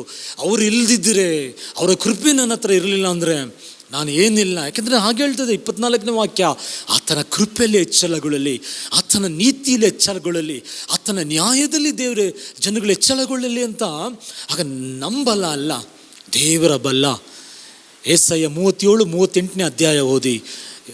2 ಅರಸರು 18ನೇ ಅಧ್ಯಾಯ 19ನೇ ವಾಕ್ಯ, 19ನೇ ಅಧ್ಯಾಯ ಓದಿ ನೋಡಿ. ಒಂದು ದಿನ ಹಿಜ್ಕಿಯ ರಾಜ್ಯಕ್ಕೆ ವಿರೋಧವಾಗಿ ಒಂದು ಯುದ್ಧ ಶೂರನು, ಆಸಾರ್ಯ ರಾಜ, ಒಂದು ರಹಬೋಬ್ನ ಅಂತ ಒಂದು ವ್ಯಕ್ತಿನ ಕಳಿಸಿರ್ತಾನೆ, ತುಂಬ ದೊಡ್ಡ ಅಧಿಕಾರಿ. ಅವ್ನು ಬಂದು ಹೇಳ್ತಾನೆ, ಹಿಜ್ಕಿಯ ರಾಜ ನೋಡಿ, ಅವ್ರು ನೀ ದೇವರೆಲ್ಲ ನಂಬೇಡ. ಆ ಜನಗಳು ನೋಡ್ತಾನೆ, ಈ ರಾಜನೆಲ್ಲ ನಂಬೇಡ, ನಮ್ಮ ರಾಜ ಆಸಾರ್ಯ ರಾಜದಿಂದ ಯಾರು ತಪ್ಪಕ್ಕಾಗಲ್ಲ. ನೀ ನಂಬಿರುವ ಈ ರಾಜ, ಈ ದೇವರೆಲ್ಲ ನಂಬಿದರೆ ನಿಮ್ಗೆ ಆಗಲ್ಲ ಅಂತ. ನೋಡಿ, ಅವನು ತನ್ನ ಬಲದಲ್ಲಿ ತಾನು ಕಳಿಸಿರುವ ರಾಜನ ಬಲ ಅಷ್ಟೊಂದು ಹೊಗಳಿ ಮಾತಾಡ್ತಾನೆ. ಏನಾಯ್ತು ಗೊತ್ತಾ? ಅಧ್ಯಾಯ ಓದು ನೋಡಿ, ಒಂದು ಸುದ್ದಿ ಬರ್ತದೆ, ನೀನು ವಾಪಸ್ ಹಿಂತಿರುಗಿ ಬಾ ಅಂತ. ಅವ್ನು ವಾಪಸ್ ಹಿಂತಿರುಗಿ ಹೋಗ್ತಾನೆ. ಅವನು ಅವರ ಆಲಯದಲ್ಲಿ, ಅವನೊಂದು ಅನ್ಯನಾಗಿರ್ತಾನೆ, ಅವರ ಆಲಯದಲ್ಲೇ ಅವನು ಸತ್ತನು ಅಂತ ನೋಡ್ತೀವಿ. ಇನ್ನು ನೋಡುವಾಗ ಆ ದೇವದೂತನ್ ಬಂದು 1,85,000 ಜನನ ಕೊಂದು ಹಾಕಿದನ್ನ ಅಲ್ಲಿ ನಾವು ನೋಡ್ತೀವಿ. ಯಾಕೆ? ತನ್ನ ಬಲವನ್ನು ಅವನು ನಂಬಿಕೊಂಡಿದ್ದ ಕಾರಣ ಏನಾಯ್ತು ಗೊತ್ತಾ? ಅವನೇ ಹೋಗಿ ಅವನ ಪ್ರಾಣ ಕೊಡ್ತಾನೆ. ಈಗ ಅವನು ಆ ಮನುಷ್ಯನ ಬಲವನ್ನು ನಂಬಿಕೊಂಡಿದ್ದ, ಏನಾಯ್ತು, ಅವನು ದೇವರ ದೂತನ ಬಂದು ಹಿಜ್ಕೀಯನಿಗೆ ಸಹಾಯ ಮಾಡಿದರು. ಹಲ್ಲೆಲೂಯಾ. ಆಗ ಯಾವತ್ತೂ ಕೂಡ ನಮ್ಮ ಬಲ ಅಲ್ಲ, ನಾವು ದೇವರ ಬಲನ ಆಶ್ರಯಿಸಿಕೊಳ್ಳಬೇಕು. ನನಗೆ ತುಂಬ ಯೋಷಫತ್ ಬಗ್ಗೆ ತುಂಬ ಇಷ್ಟ. ನನಗೆ 2 ಪೂರ್ವ ಕಾಲದ ಇತಿಹಾಸ 20ನೇ ಅಧ್ಯಾಯದಲ್ಲಿ 12ನೇ ವಾಕ್ಯ, ಯೋಷಫಾತು ದೇವರ ಹತ್ರ ಹೋಗಿ ಹೇಳ್ತಾರೆ, ದೇವರೇ ಈ ಮಹಾಸಮ್ಮುಖಕ್ಕೆ ಎದುರಿಸಿ ನಿಲ್ಲಕ್ಕೆ ನಮಗೆ ಬಲ ಇಲ್ಲ ದೇವರೇ, ಏನು ಮಾಡಬೇಕು ಗೊತ್ತಿಲ್ಲ, ನಮಗೆ ನೀನೇ ಬಲ ದೇವರೇ, ನಮಗೆ ನೀನೇ ಸಹಾಯ ದೇವರೇ. ಏನಾಯ್ತು ಗೊತ್ತಾ? ದೇವರ ದೂತರು ಬಂದು ಅವತ್ತು ಅಲ್ಲಿ ಜಯವನ್ನು ಕೊಡಲಿಕ್ಕೆ ಆ ಜಯ ಕೊಟ್ಟರು. ಅಲ್ಲಿ ದೇವರ ದೂತರು ಬಂದು ಆ ಯೋಷಫತ್ ರಾಜಾಗ ಅವ್ರ ಜನಗಳಿಗೆ ಅವ್ರು ಯುದ್ಧ ಮಾಡಿದರು. ಹಲ್ಲೆಲೂಯಾ. ಆಗ ಈ ಪ್ಯಾಟ್ರನನ್ನು ಫಾಲೋ ಮಾಡಬೇಕು. ದೇವರ ಚಿತ್ತ ಮಾಡಬೇಕಂದ್ರೆ, ದೇವರ ಇಷ್ಟವನ್ನು ಮಾಡಬೇಕಂದ್ರೆ ನಾವಲ್ಲ, ದೇವರ ಜ್ಞಾನವನ್ನು ಆಶ್ರಯಿಸಿಕೊಳ್ಬೇಕು, ದೇವರ ಬಲವನ್ನು ನಾವು ಆಶ್ರಯಿಸಿಕೊಳ್ಬೇಕು. ಯಾಕಂದರೆ ನಾನು ಹೇಳ್ತೀನಿ, ನಮ್ಮ ಜ್ಞಾನ ಎಲ್ಲ ಟೈಮು ಕರೆಕ್ಟಾಗಿ ವರ್ಕ್ ಆಗೋದು ಹೇಳೋಕ್ಕಾಗಲ್ಲ. ನಾನು ಲಾಸ್ಟ್ ಟೈಮ್ ಹೇಳಿದ, ಲೋತು ಯೋರ್ದನ್ ನದಿ ಕಡೆ ನೋಡುವಾಗ ಹಸಿರಾದ ಹುಲ್ಲು ಸಖತ್ತಾಗಿದೆ, ತುಂಬ ಸೂಪರಾಗಿದೆ ಅಂತ ಹೋದರು. ಲಾಸ್ಟಲ್ಲಿ ಏನಾಯಿತು? ಎಲ್ಲ ನಷ್ಟಕ್ಕೆ ಬಂತು. ಅದಕ್ಕೇ ಈ ವಾಕ್ಯ ಹೇಳ್ತದೆ, ನಿನ್ನ ಬಲ ಅಲ್ಲ, ನಿನ್ನ ಜ್ಞಾನ ಅಲ್ಲ. ಇಲ್ಲಿ 3ನೇದು ನಾವೇನು ನೋಡ್ತೀವಿ ಅಂದರೆ, ಐಶ್ವರ್ಯವಂತನು ತನ್ನ ಐಶ್ವರ್ಯದಲ್ಲಿ ಏನು ಮಾಡಬಾರ್ದಂತೆ? ಹೆಚ್ಚಳ ಪಡಬಾರ್ದು. ಐಶ್ವರ್ಯದಲ್ಲಿ ಹೆಚ್ಚಳ ಪಡಬಾರ್ದು. ಹೀಗೆ ಹೇಳ್ತೀನಿ ನೋಡಿ, ಧರ್ಮೋಪದೇಶ ಕಾಂಡ 8ನೇ ಅಧ್ಯಾಯದಲ್ಲಿ 18ನೇ ವಾಕ್ಯ ಹೇಳ್ತಿದೆ, ಐಶ್ವರ್ಯ ಸಂಪಾದಿಸಲು ದೇವರು ನಮಗೆ ಸಾಮರ್ಥ್ಯ ಕೊಡ್ತಾರೆ. ಆಗ ಒಂದು ತಿಂಗಳು ನೀವು ದುಡಿದು ನಿಮಗೆ ಒಂದು ಕೈ ತುಂಬ ಸಂಬಳ ಬರುವಾಗ ನೀವು ದೇವರನ್ನ ನೋಡಿ ಹೇಳ್ಬೇಕು, ದೇವರೇ ಐಶ್ವರ್ಯ ಸಂಪಾದಿಸಲು ನೀನು ಸಾಮರ್ಥ್ಯ ಕೊಟ್ಟಿರೋ ದೇವರೇ.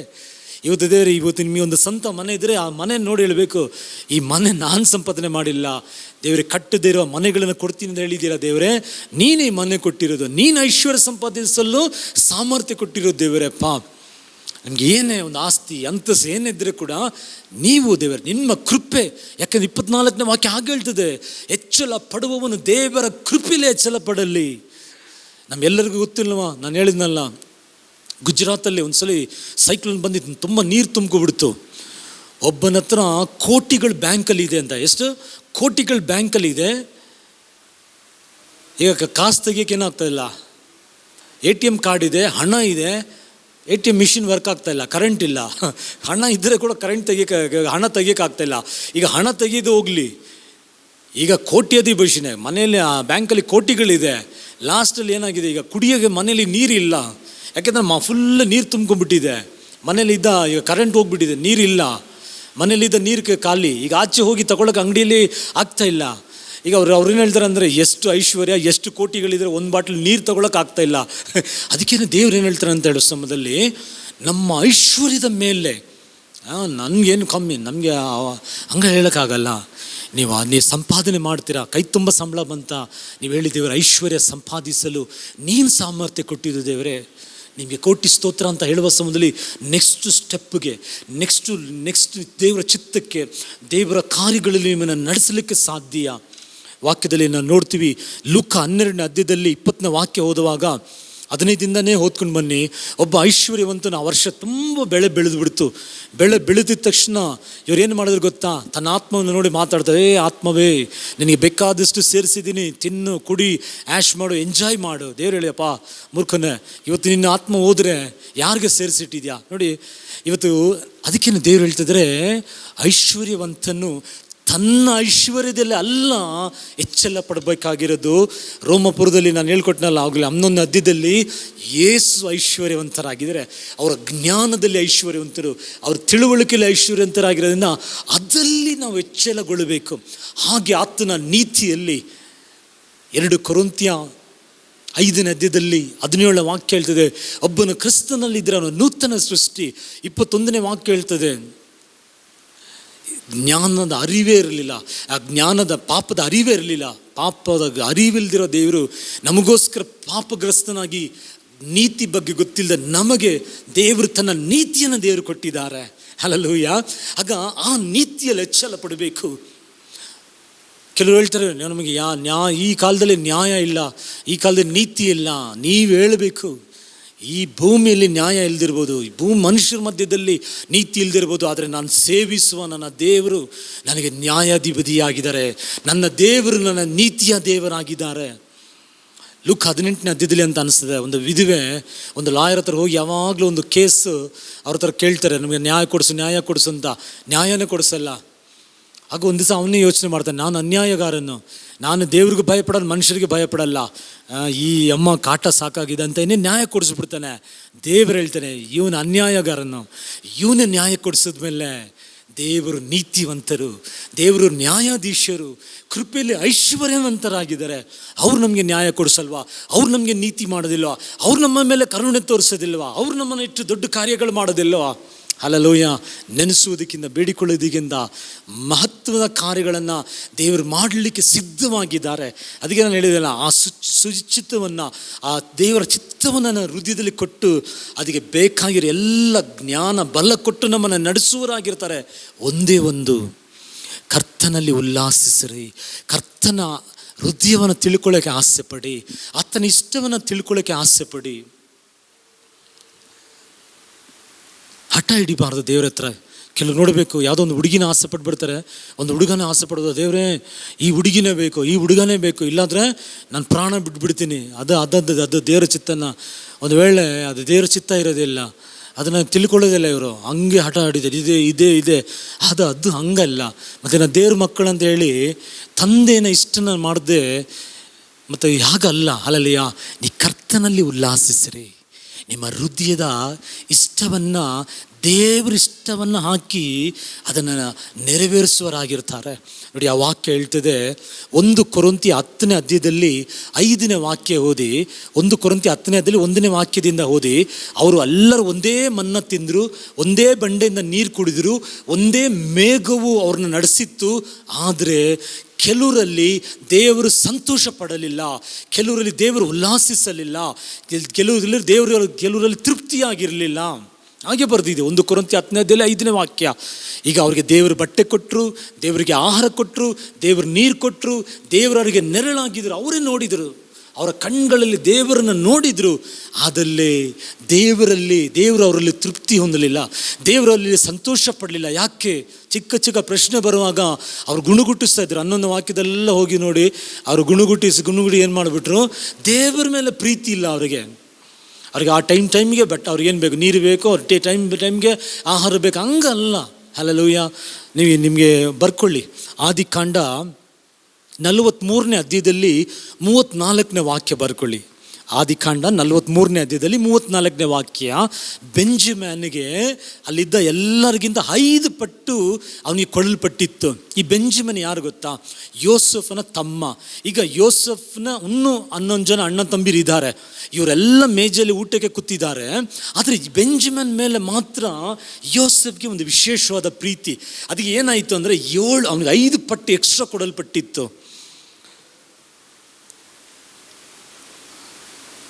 ಸ್ಯಾಮ್ಯಲ್ ಬಗ್ಗೆ ಕೂಡ ದೇವರ ವಾಕ್ಯ ಏನು ಹೇಳ್ತದೆ ಅಂತ ಹೇಳೋ ಸಮಯದಲ್ಲಿ, ಸ್ಯಾಮ್ಯಲ್ಲು ಮನುಷ್ಯರಿಗೂ ದೇವರಿಗೆ ಪ್ರಿಯನಾಗಿದ್ದನು ಅಂತ ನಾವು ನೋಡ್ತೀವಿ. ಆಗ ನಾನೇನು ಹೇಳ್ತಿದ್ದೆ ಅಂದರೆ, ಈಗ ಆ ಬೆಂಜಮಿನ್ಗೆ ಯಾಕೆ 5 ಪಟ್ಟು ಎಕ್ಸ್ಟ್ರಾ ಕೊಡಲ್ಪಟ್ಟಿತ್ತು? ಈಗ ಯೋಸೆಫ್ ಅವ್ರ ತಂದೆ ಯಾಕೋಬನಿಗೆ 12 ಮಕ್ಕಳು. ಆದರೆ ಯೋಸೆಫ್ಗೆ ಒಂದು ಸ್ಪೆಷಲ್ ಡ್ರೆಸ್ ಕೊಟ್ಟಿದ್ರು ಅವರು. ಯಾಕೆ ಸ್ಪೆಷಲ್ ಡ್ರೆಸ್ ಕೊಟ್ಟಿದ್ರು? ಆತನ ಮೇಲೆ ಹೆಚ್ಚಾಗಿ ಪ್ರೀತಿ ಇತ್ತು. ಆಗ ದೇವರು ಇವತ್ತು ಏನು ಇಷ್ಟಪಡ್ತಾರೆ ಅಂತ ಹೇಳೋ ಸಂಬಂಧದಲ್ಲಿ, ನಾವು ಪ್ರೀತಿಯಿಂದ ಮಾಡಬೇಕು. ನೀವು ಪ್ರೀತಿಯಿಂದಲೇ ದೇವರ ಸೇವೆ, ದೇವರ ಚಿತ್ತವನ್ನು, ದೇವರ ಆಸೆಯನ್ನು, ದೇವರನ್ನು ಉಲ್ಲಾಸಿಸೋದು, ಅದು ಇಷ್ಟದಿಂದ ಮಾಡುವಾಗ ಏನಾಗ್ತದೆ, ಧಾರಾಳವಾಗಿ ನೀವು ಮಾಡುವರಾಗಿರ್ತೀರ, ದೇವರು ನಿಮಗೆ ಧಾರಾಳವಾಗಿ ಕೊಡುವರಾಗಿರ್ತಾರೆ. ಇಲ್ಲ ನ್ಯಾಯ ಪ್ರಮಾಣದ ಪ್ರಕಾರ ಇದು ಮಾಡಲಿಲ್ಲ ಅಂದರೆ, ಇದು ಹಂಗೆ ಮಾಡಲಿಲ್ಲ ಅಂದರೆ ನಾನು ಪರಲೋಕಕ್ಕೆ ಹೋಗೋಲ್ಲ ಅಂತ ಭಯಪಟ್ಟು ಮಾಡಬಾರ್ದು, ಪ್ರೀತಿಯಿಂದ ಮಾಡಬೇಕು. ಕೀರ್ತನೆ 143 10ನೇ ವಾಕ್ಯ ಬರ್ಕೊಳ್ಳಿ. ಅದರಲ್ಲಿ ಕೀರ್ತನೆಗಾರ ಹೇಳ್ತಾನೆ, ದೇವರೇ ನಿನ್ನ ಇಷ್ಟ ನನಗೆ ತಿಳಿಸು, ನಿನ್ನ ಚಿತ್ತದಂತೆ ನನ್ನ ನಡೆಸು. ಆ ಮನಸ್ಸು ನಮಗೆ ಬರಬೇಕು. ದೇವರೇ ನಿನ್ನ ಚಿತ್ತ ಕಲಿಸು ದೇವರೇ, ನನ್ನ ಆಸೆ ಇಲ್ಲ ದೇವರೇ, ನಿನ್ನ ಚಿತ್ತದಲ್ಲಿ ನನ್ನ ನಡೆಸೋದ ಹಾಗೆ ನಾವು ಇಳಿದು ಬರಲಿಕ್ಕೆ ಕಲ್ತ್ಕೋಬೇಕು. ನಾವು 2 ತಿಮೋತಿ 3ನೇ ಅಧ್ಯಾಯದಲ್ಲಿ 4ನೇ ವಾಕ್ಯ ಓದಿ. 2 ತಿಮೋತಿ 3ನೇ ಅಧ್ಯಾಯದಲ್ಲಿ 4ನೇ ವಾಕ್ಯ. ಕಡೆ ದಿನಗಳಲ್ಲಿ ಜನಗಳು ಹಣ ಪ್ರಿಯರಾಗಿರ್ತಾರಂತೆ, ಸ್ವಾರ್ಥ ಪ್ರಿಯರಾಗಿರ್ತಾರಂತೆ, ಆಸೆ ಭೋಗಗಳಲ್ಲಿ ಪ್ರಿಯರಾಗಿರ್ತಾರಂತೆ. ಇದು ಕಡೆ ದಿನಗಳಲ್ಲಿ. ಇವತ್ತು ಕಡೆ ದಿನಗಳಲ್ಲಿ ಎಲ್ಲರೂ ಹಣದ ಹಿಂದೆ ಹೋಗ್ತಾ ಇರ್ತಾರೆ. ಕೆಲವರು ಆಸೆ ಹಿಂದೆ, ಕೆಲವರು ಅವರು ಸ್ವಂತ ಇಷ್ಟಗಳಲ್ಲಿ ಹೋಗ್ತಾ ಇರ್ತಾರೆ. ಅದರ ಮಧ್ಯದಲ್ಲಿ ದೇವರ ಇಷ್ಟ ಮಾಡಲಿಕ್ಕೆ ಒಂದು ಹೃದಯ ತವಕ ಪಡುವ ಸಮಯದಲ್ಲಿ, ನಾನಲ್ಲ ದೇವರು, ನಿನ್ನ ದೇವರು, ನೀನು ದೇವರು ಅಂತ ಹಾಗೆ ಕರ್ತನಲ್ಲಿ ಉಲ್ಲಾಸಿಸುವಾಗ, ಕರ್ತನಲ್ಲಿ ಹರ್ಷಿಸುವಾಗ, ಆತನಲ್ಲಿ ಇಷ್ಟಪಡುವಾಗ, ಹಾಗಿರುವಾಗ ನೋಡಿ ಏನಾಗ್ತದೆ, ಅವರ ಮುಖಾಂತರ ದೇವರ ಮಹಿಮೆ ಹೊಂದುತ್ತಾರೆ. ಲಾಸ್ಟ್ ವೀಕ್ ನಾನು ಹೇಳಿದ್ನಲ್ಲ, ಯೆಶಾಯ 40:93, ನಿನ್ನ ಮುಖಾಂತರ ನಾನು ಮಹಿಮೆ ಹೊಂದ್ತೀನಿ ಮಗಳೇ. ಈ ವಾಕ್ಯವನ್ನು ನೋಡ್ತಾರೆ, ನಿಮ್ಮನ್ನು ನೋಡಿ ಹೇಳ್ತಾರೆ ದೇವರು, ನಿನ್ನ ಮುಖಾಂತರ ನನಗೆ ಮಹಿಮೆ. ಯವನಸ್ತರೆ, ನಿಮ್ಮನ್ನು ದೇವ್ರು ನೋಡಿ ಹೇಳ್ತಾರೆ, ನಿನ್ನ ಮುಖಾಂತರ ನನಗೆ ಮಹಿಮೆ. ಈಗ ದೇವರ ಮಹಿಮೆ ಹೊಂದಕ್ಕೆ ನಿಮಗೆ ಸ್ಥಳನೇ ಕೊಡ್ತಾ ಇಲ್ಲ. ಕೆಲವರಿಗೆ ಏನು ಹೇಳೋದು ನಾನು, ಕೆಲವೆಲ್ಲ ದೇವರಾಗ್ಬಿಟ್ಟಿದ್ದಾರೆ ಅವ್ರಿಗೆ. ಯಾವಾಗಲೂ ಅವ್ರಿಗೆ ಅದರಲ್ಲೇ ಬ್ಯುಸಿ ಆಗಿರ್ತಾರೆ. ಸ್ವಲ್ಪ ಅದನ್ನು ಸೈಡ್ಗಿಡಿ. ನೋಡಿದ ವಾಕ್ಯನ ಹೇಳ್ತಾರೆ, ನಾನು ಹೇಳ್ತಾ ಇಲ್ಲ. ಆ 2 ತಿಮೋತಿ 3ನೇ ಅಧ್ಯಾಯದಲ್ಲಿ 4ನೇ ವಾಕ್ಯನೇ ಓದಿ ನೋಡಿ. ಈ ಕಡೆ ದಿನಗಳು ಇದು ದೇವರ ಹೃದಯ, ತಂದೆಯ ಹೃದಯ, ಅವ್ರ ಮಕ್ಕಳು ನಾವು ತಂದೆಯ ಆಸೆ ಮಾಡಬೇಕಂತ ಇಷ್ಟಪಡ್ತಾರೆ.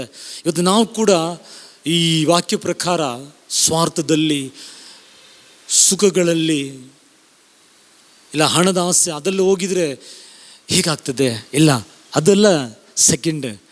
ದೇವರ ಚಿತ್ತ ನಮಗೆ ಬಹಳ ಮುಖ್ಯ, ದೇವರ ಇಷ್ಟ ನಮಗೆ ಬಹಳ ಮುಖ್ಯ, ಆತನ ಉಲ್ಲಾಸಿಸೋದು ಬಹಳ ಮುಖ್ಯ. ಮೋಸೆ ಹಾಗೆ ಬ್ಯುಸಿಯಾಗಿ ಇರಬೇಡಿ. ಏನದು ಒಂದು ನಿಂತು ನೋಡಲಿಕ್ಕೆ ತನ್ನನ್ನು ಸಮರ್ಪಿಸಿದ ಹಾಗೆ ಸ್ವಲ್ಪ ಓಡ್ತಾನೇ ಇರಬೇಡಿ. ಸ್ವಲ್ಪ ಕೂತ್ಕೊಳ್ಳಿ, ಸ್ವಲ್ಪ ನಿಂತ್ಕೊಳ್ಳಿ, ಸ್ವಲ್ಪ ಸಮಯ ದೇವರ ಬಗ್ಗೆ ಧ್ಯಾನಿಸಿ.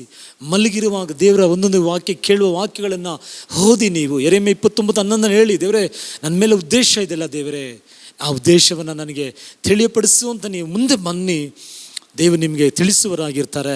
ಎಫೆಸರ್ 5:10 ವಾಕ್ಯ ಓದಿ, ಯಾವುದು ದೇವರ ಚಿತ್ತ ತಿಳ್ಕೊಳ್ಳಿ ಅಂತ ಎಷ್ಟು ಸ್ಪಷ್ಟವಾಗಿ ದೇವರು ನಮಗೆ ಬರೆದಿಟ್ಟಿದ್ದಾರೆ. ಹಲ್ಲೆಲೂಯಾ. ಯಾರೆಲ್ಲ ಇವತ್ತು ಅದಕ್ಕೆ ಸಮರ್ಪಿಸಕ್ಕೆ ಸಿದ್ಧರಾಗಿದ್ದೀರೋ, ನಾನು ಅವ್ರಿಗಾಗಿ ದೇವರಿಗೆ ಸ್ತೋತ್ರ ಮಾಡ್ತೀನಿ. ಪ್ರಾರ್ಥನೆ ಮಾಡೋಣ. ನಾವು ಎಚ್ಚರ ಪಡುವವನು ಯಾವುದಲ್ಲಿ ಎಚ್ಚರ ಪಡಬೇಕಂತೆ? ತನ್ನ ಜ್ಞಾನದಲ್ಲಿ ಅಲ್ಲ, ತನ್ನ ಬಲದಲ್ಲಿ ಅಲ್ಲ, ತನ್ನ ಐಶ್ವರ್ಯದಲ್ಲ ಎಚ್ಚರ ಪಡುವವನು ದೇವರ ಕೃಪೆಯಲ್ಲಿ ಎಚ್ಚರ ಪಡಲಿ. ಆ ದೇವರ ನೀತಿ ನ್ಯಾಯಗಳಲ್ಲಿ ಎಚ್ಚರ ಪಡಲಿ. ಕರ್ತನ ಕೃಪೆಯಲ್ಲಿ ನೀವು ಉಲ್ಲಾಸಿಸ್ರಿ, ಕರ್ತನ ನೀತಿಯಲ್ಲಿ ಉಲ್ಲಾಸಿಸ್ರಿ, ಕರ್ತನ ನೀತಿ ನ್ಯಾಯಗಳಲ್ಲಿ ಉಲ್ಲಾಸಿಸ್ರಿ. ದೇವರೆಲ್ಲ ನಿನ್ನ ಕೃಪೆ ದೇವರೇ ಅಂತ, ಒಂದು ನನಗೆ ಕೃಪೆ ಕೊಡು ದೇವರೇ, ಒಂದು ನನ್ನ ಕೃಪೆಯಲ್ಲಿ ನಡೆಸು ದೇವರೇ ಅಂತ ಆ ಕೃಪೆಯನ್ನು ನೀವು ಆಧಾರ ಮಾಡಿಕೊಳ್ಳುವಾಗ, ಹೇಗೆ ಮೋಸೆ ತನ್ನ ಕೋಲನ್ನು ಇಡುವಾಗ ಆ ಕೋಲು ದೇವರ ಕೋಲಾಗಿ ಮಾಡಿಬಿಟ್ರೋ, ನಿಮ್ಮನ್ನು ದೇವರು ತನ್ನ ಬಲವಾಗಿ ಉಪಯೋಗಿಸುವರಾಗಿರ್ತಾರೆ. ದೇವರ ಚಿತ್ತವಾದರೆ ಕೆಲವು ಕಾರ್ಯಗಳು ನೆಕ್ಸ್ಟ್ ವೀಕ್ ಸ್ವಲ್ಪ ಡೀಪಾಗಿ, ಸ್ವಲ್ಪ ಆಳವಾಗಿ ನಾವು ಹೋಗ್ಲಿಕ್ಕಿದ್ದೀವಿ. ದೇವರು ನಮಗೆ ಸಹಾಯ ಮಾಡಲಿ. ನೆಕ್ಸ್ಟ್ ವೀಕ್ ನಾವು ಮುಖಾಮುಖವಾಗಿ ನೋಡಲಿಕ್ಕಿದ್ದೀವಿ. ಸರ್ಕಾರ ನಮಗೆ ಪರ್ಮಿಷನ್ ಕೊಟ್ಟಿದ್ದಾರೆ. ಪ್ರಾರ್ಥನೆ ಮಾಡೋಣ. ಎಷ್ಟು ಜನ ಮುಂದೆ ಬರ್ತಾ ಇದ್ದೀರಾ? ದೇವರಿಗಾಗಿ ನಿಮ್ಮನ್ನು ಸಮರ್ಪಿಸಲಿಕ್ಕೆ ಸಮಯ ಒದಗಿಸಿ, ದೇವರಿಗಾಗಿ ಸಮಯ ಒದಗಿಸಿರಿ. ದೇವರ ರಾಜ್ಯವನ್ನು ನೀತಿಯನ್ನು ಹುಡುಕಿರಿ, ನಿಮಗೆಲ್ಲ ಕೊಡಲ್ಪಡುವುದಾಗಿರ್ತದೆ. ಆಮೆನ್. ಪ್ರಾರ್ಥನೆ ಮಾಡೋಣ. ತಂದೆಯಾದ ದೇವರೇ, ಯೇಸುವಿನ ನಾಮದಲ್ಲಿ ದೇವರಪ್ಪ, ಇವತ್ತು ಕೇಳಿದ ವಾಕ್ಯ ಪ್ರಕಾರ ನೀನು ಕರ್ತನಲ್ಲಿ ಉಲ್ಲಾಸಿಸು, ನಿನ್ನ ಹೃದಯದ ಇಷ್ಟಾರ್ಥವನ್ನು ನೆರವೇರಿಸುವರು ಅಂತ ದೇವರೇ, ನಿನ್ನಲ್ಲಿ ಉಲ್ಲಾಸಿಸಲಿಕ್ಕೆ, ನಿನ್ನಲ್ಲಿ ಹಿಗ್ಗುವಂತೆ ದೇವರಪ್ಪ, ನಿನ್ನಲ್ಲಿ ಎಚ್ಚರ ಪಡುವಂತೆ, ನಿನ್ನ ಕೃಪೆಯಲ್ಲಿ, ನಿನ್ನ ನೀತಿ ನ್ಯಾಯಗಳಲ್ಲಿ ನಾವು ಎಚ್ಚರ ಪಡುವಂತೆ ಈ ವಾಕ್ಯಗಳು ಬಲಪಡಿಸು ದೇವರಪ್ಪ. ನಿನ್ನ ಇಷ್ಟವನ್ನು ಮಾಡುವಂತೆ ನಮಗೆ ಸಹಾಯ ಮಾಡು ದೇವರೇ. ನಮ್ಮ ಜ್ಞಾನ ನೀನೇ ದೇವರೇ, ನಮ್ಮ ಬಲ ನೀನೇ ದೇವರೇ, ನಮ್ಮ ಐಶ್ವರ್ಯ ನೀನೇ ಅಂತ ಅರಿಕೆ ಮಾಡ್ತೀವಿ ದೇವರಪ್ಪ. ನನ್ನ ಜೊತೆ ಸೇರಿ ಎಲ್ಲರೂ ಹೇಳಿ, ನಮ್ಮ ಜ್ಞಾನ ಯೇಸು, ನಮ್ಮ ಬಲ ಯೇಸು, ನಮ್ಮ ಐಶ್ವರ್ಯ ಯೇಸುವಾಗಿದ್ದಾರೆ. ತಂದೆ ಆ ದೇವೇ, ಯೇಸುವಿನ ನಾಮದಲ್ಲಿ ದೇವರಪ್ಪ, ಈ ವಾಕ್ಯಗಳು ಕೇಳ್ತಾರೆ ಒಬ್ಬೊಬ್ಬರಿಗೂ ದೇವರೇ, ಈ ವಾಕ್ಯಗಳು ಒಂದು ದರ್ಶನವನ್ನು ತರಲಿ ದೇವರಪ್ಪ. ಇದು ಬರೀ ಒಂದು ದೇವರಪ್ಪ ಹಾಗೆ ನಿಂತೋಗದೆ, let it bring a vision in their life lord. ಹೇಗೆ ಧೂಳನ್ನು ತಟ್ಟಿ ಹೇಳಬೇಕು ಅಂತ ನಾನು ಹೇಳಿಕೊಟ್ಟೆ ದೇವರೇ, ಇವತ್ತು ಆ ಧೂಳನ್ನು ತಟ್ಟಿ ಎದ್ದು ದೇವರಪ್ಪ, ದೇವರ ರಾಜ್ಯಕ್ಕಾಗಿ, ನೀತಿಗಾಗಿ ನಿಲ್ಲುವಂತೆ ಸಹಾಯ ಮಾಡು ದೇವರಪ್ಪ. ನಿಮ್ಮ ಕೈಗಳಲ್ಲಿ ಕಾಣಿಕೆಗಳನ್ನು, ದಶಮಗಳನ್ನು ತಗೊಳ್ಳಿ. ನಾವು ಪ್ರಾರ್ಥನೆ ಮಾಡಿ ಬಿತ್ತನೆ ಮಾಡೋಣ. ತಂದೆ ಆ ದೇವರೇ, ಯೇಸುವಿನ ನಾಮದಲ್ಲಿ ಮೇ ತಿಂಗಳಲ್ಲಿ ಐಶ್ವರ್ಯ ಸಂಪಾದಿಸಲು ನಮಗೆ ಕೊಟ್ಟ ಆ ಸಾಮರ್ಥ್ಯಕ್ಕಾಗಿ, ಬಲಕ್ಕಾಗಿ, ಜ್ಞಾನಕ್ಕಾಗಿ ಸ್ತೋತ್ರ ಮಾಡ್ತಿದ್ದೀರಪ್ಪ. ಕೈಲಿ ಇಟ್ಟಿರುವ ಆ ಬೀಜಗಳು ಅದು ಬಿತ್ತುವಾಗ 30, 60, 100 ಫಲ ತರಲಿದ್ದೇವರಪ್ಪ. ಆಗಲೇ ಯಾರೆಲ್ಲ ಬಿತ್ತಿದಾರೋ ಯೇಸುವೆ, ಅವರ ಕರಗಳನ್ನ ಕೂಡ ಬಲಪಡಿಸು ದೇವರೇ. ನಿನ್ನ ಕಷ್ಟಾರ್ಜಿತವನ್ನು ನೀನು ಅನುಭವಿಸ್ತೀಯ, ನಿನ್ನ ಧನ್ಯನು, ನಿಮಗೆ ಶುಭವಾಗುತ್ತದೆ ಅಂತ ಬಿತ್ತನೆ ಮಾಡೋ ಒಬ್ಬೊಬ್ಬರಿಗೆ ಶುಭವಾಗಲಿ ದೇವರೇ. ಕಟ್ಟದಿರುವ ಮನೆಗಳನ್ನು ಸ್ವಾಧೀನಪಡಿಸಿಕೊಳ್ಳಲಿ ಅಂತ ಪ್ರಾರ್ಥಿಸ್ತೇನೆ. ಜೆಫನ್ಯ 3:20 ಪ್ರಕಾರ ಕೀರ್ತಿಗೆ, ಸ್ತೋತ್ರಕ್ಕೆ ಗುರಿ ಮಾಡು ದೇವರಪ್ಪ. ಧರ್ಮೋಪದೇಶ ಕಾಂಡ 26ನೇ ಅಧ್ಯಾಯ 18-19 ಪ್ರಕಾರ ಘನ, ಕೀರ್ತಿ, ಮಹಿಮೆಗಳು ದೇವರ ಮಕ್ಕಳು ಹೊಂದಿಕೊಳ್ಳಿ ಅಂತ ನಾನು ಪ್ರಾರ್ಥಿಸುತ್ತೇನೆ. ಹೊಸದಾಗಿ ಯಾರಾದ್ರು ನೋಡ್ತಾ ಇದ್ರೆ ಅವ್ರನ್ನ ವಿಶೇಷವಾಗಿ ಆಶೀರ್ವದಿಸು ದೇವರಪ್ಪ. ನಮ್ಮ ಚಿತ್ತ ಅಲ್ಲ ದೇವರಪ್ಪ, ನಿನ್ನ ಚಿತ್ತ ನೆರವೇರಲಿ ದೇವರಪ್ಪ. ಯೆರೆಮೀಯ 29:11 ಪ್ರಕಾರ ನಮ್ಮ ಮೇಲೆ ಇಟ್ಟಿರುವ ಆಲೋಚನೆ ಅದು ಅಹಿತದ ಆಲೋಚನೆ ಇಲ್ಲ, ಹಿತವಾದ ಆಲೋಚನೆ ಇಟ್ಟಿರೋದ್ರಿಂದ ಈ ಜೂನ್ ತಿಂಗಳಲ್ಲಿ ಒಬ್ಬೊಬ್ಬರು ಆ ದೇವರ ಹಿತವನ್ನು, ಆ ದೇವರ ಮಹಿಮೆಯನ್ನು ಕಾಣಲಿ ಅಂತ ತಂದೆ, ಕುಮಾರ, ಪವಿತ್ರಾತ್ಮನ ನಾಮದಲ್ಲಿ ಅನುಗ್ರಹಿಸಿ ಪ್ರಾರ್ಥಿಸುತ್ತೇನೆ. ಕೀರ್ತನೆ 147:14 ವಾಕ್ಯ, ನಿನ್ನ ಪ್ರಾಂತ್ಯದಲ್ಲಿ ಸಮಾಧಾನ, ನಿನಗೆ ಒಳ್ಳೆ ಗೋಧಿಯಿಂದ ತೃಪ್ತಿಪಡಿಸುತ್ತೇನೆ ಅಂತ ಜೂನ್ ತಿಂಗಳು ಈ ಸಂದೇಶವನ್ನು ಕೇಳುವ ಒಬ್ಬೊಬ್ಬರಿಗೆ ನಜರೇತಿನ ಯೇಸುವಿನ ನಾಮದಲ್ಲಿ ಇದೊಂದು ತೃಪ್ತಿಯಾದ ತಿಂಗಳಾಗಿರಲಿ ದೇವರೇ. ನಾವು ಹಾಡಿದ ಹಾಗೆ ಯೆಹೋವ ಶಮ್ಮವಾಗಿ ಜೊತೆ ಇರು, ಯೆಹೋವ ನಿಸ್ಸಿಯಾಗಿ ಜಯ ಕೊಡು, ಯೆಹೋವ ರಾಫವಾಗಿ ಆರೋಗ್ಯ ಕೊಡು, ಎಲ್ಲದಕ್ಕಿಂತ ಹೆಚ್ಚಾಗಿ ಯೆಹೋವ ಶಾಲೋಮಾಗಿ ಈ ಜೂನ್ ತಿಂಗಳು ಸಮಾಧಾನವಾಗಿ ನಡೆಸು ದೇವರಪ್ಪ. ಶುಭ ಕೃಪೆಯು ಹಿಂಬಾಲಿಸಲಿ.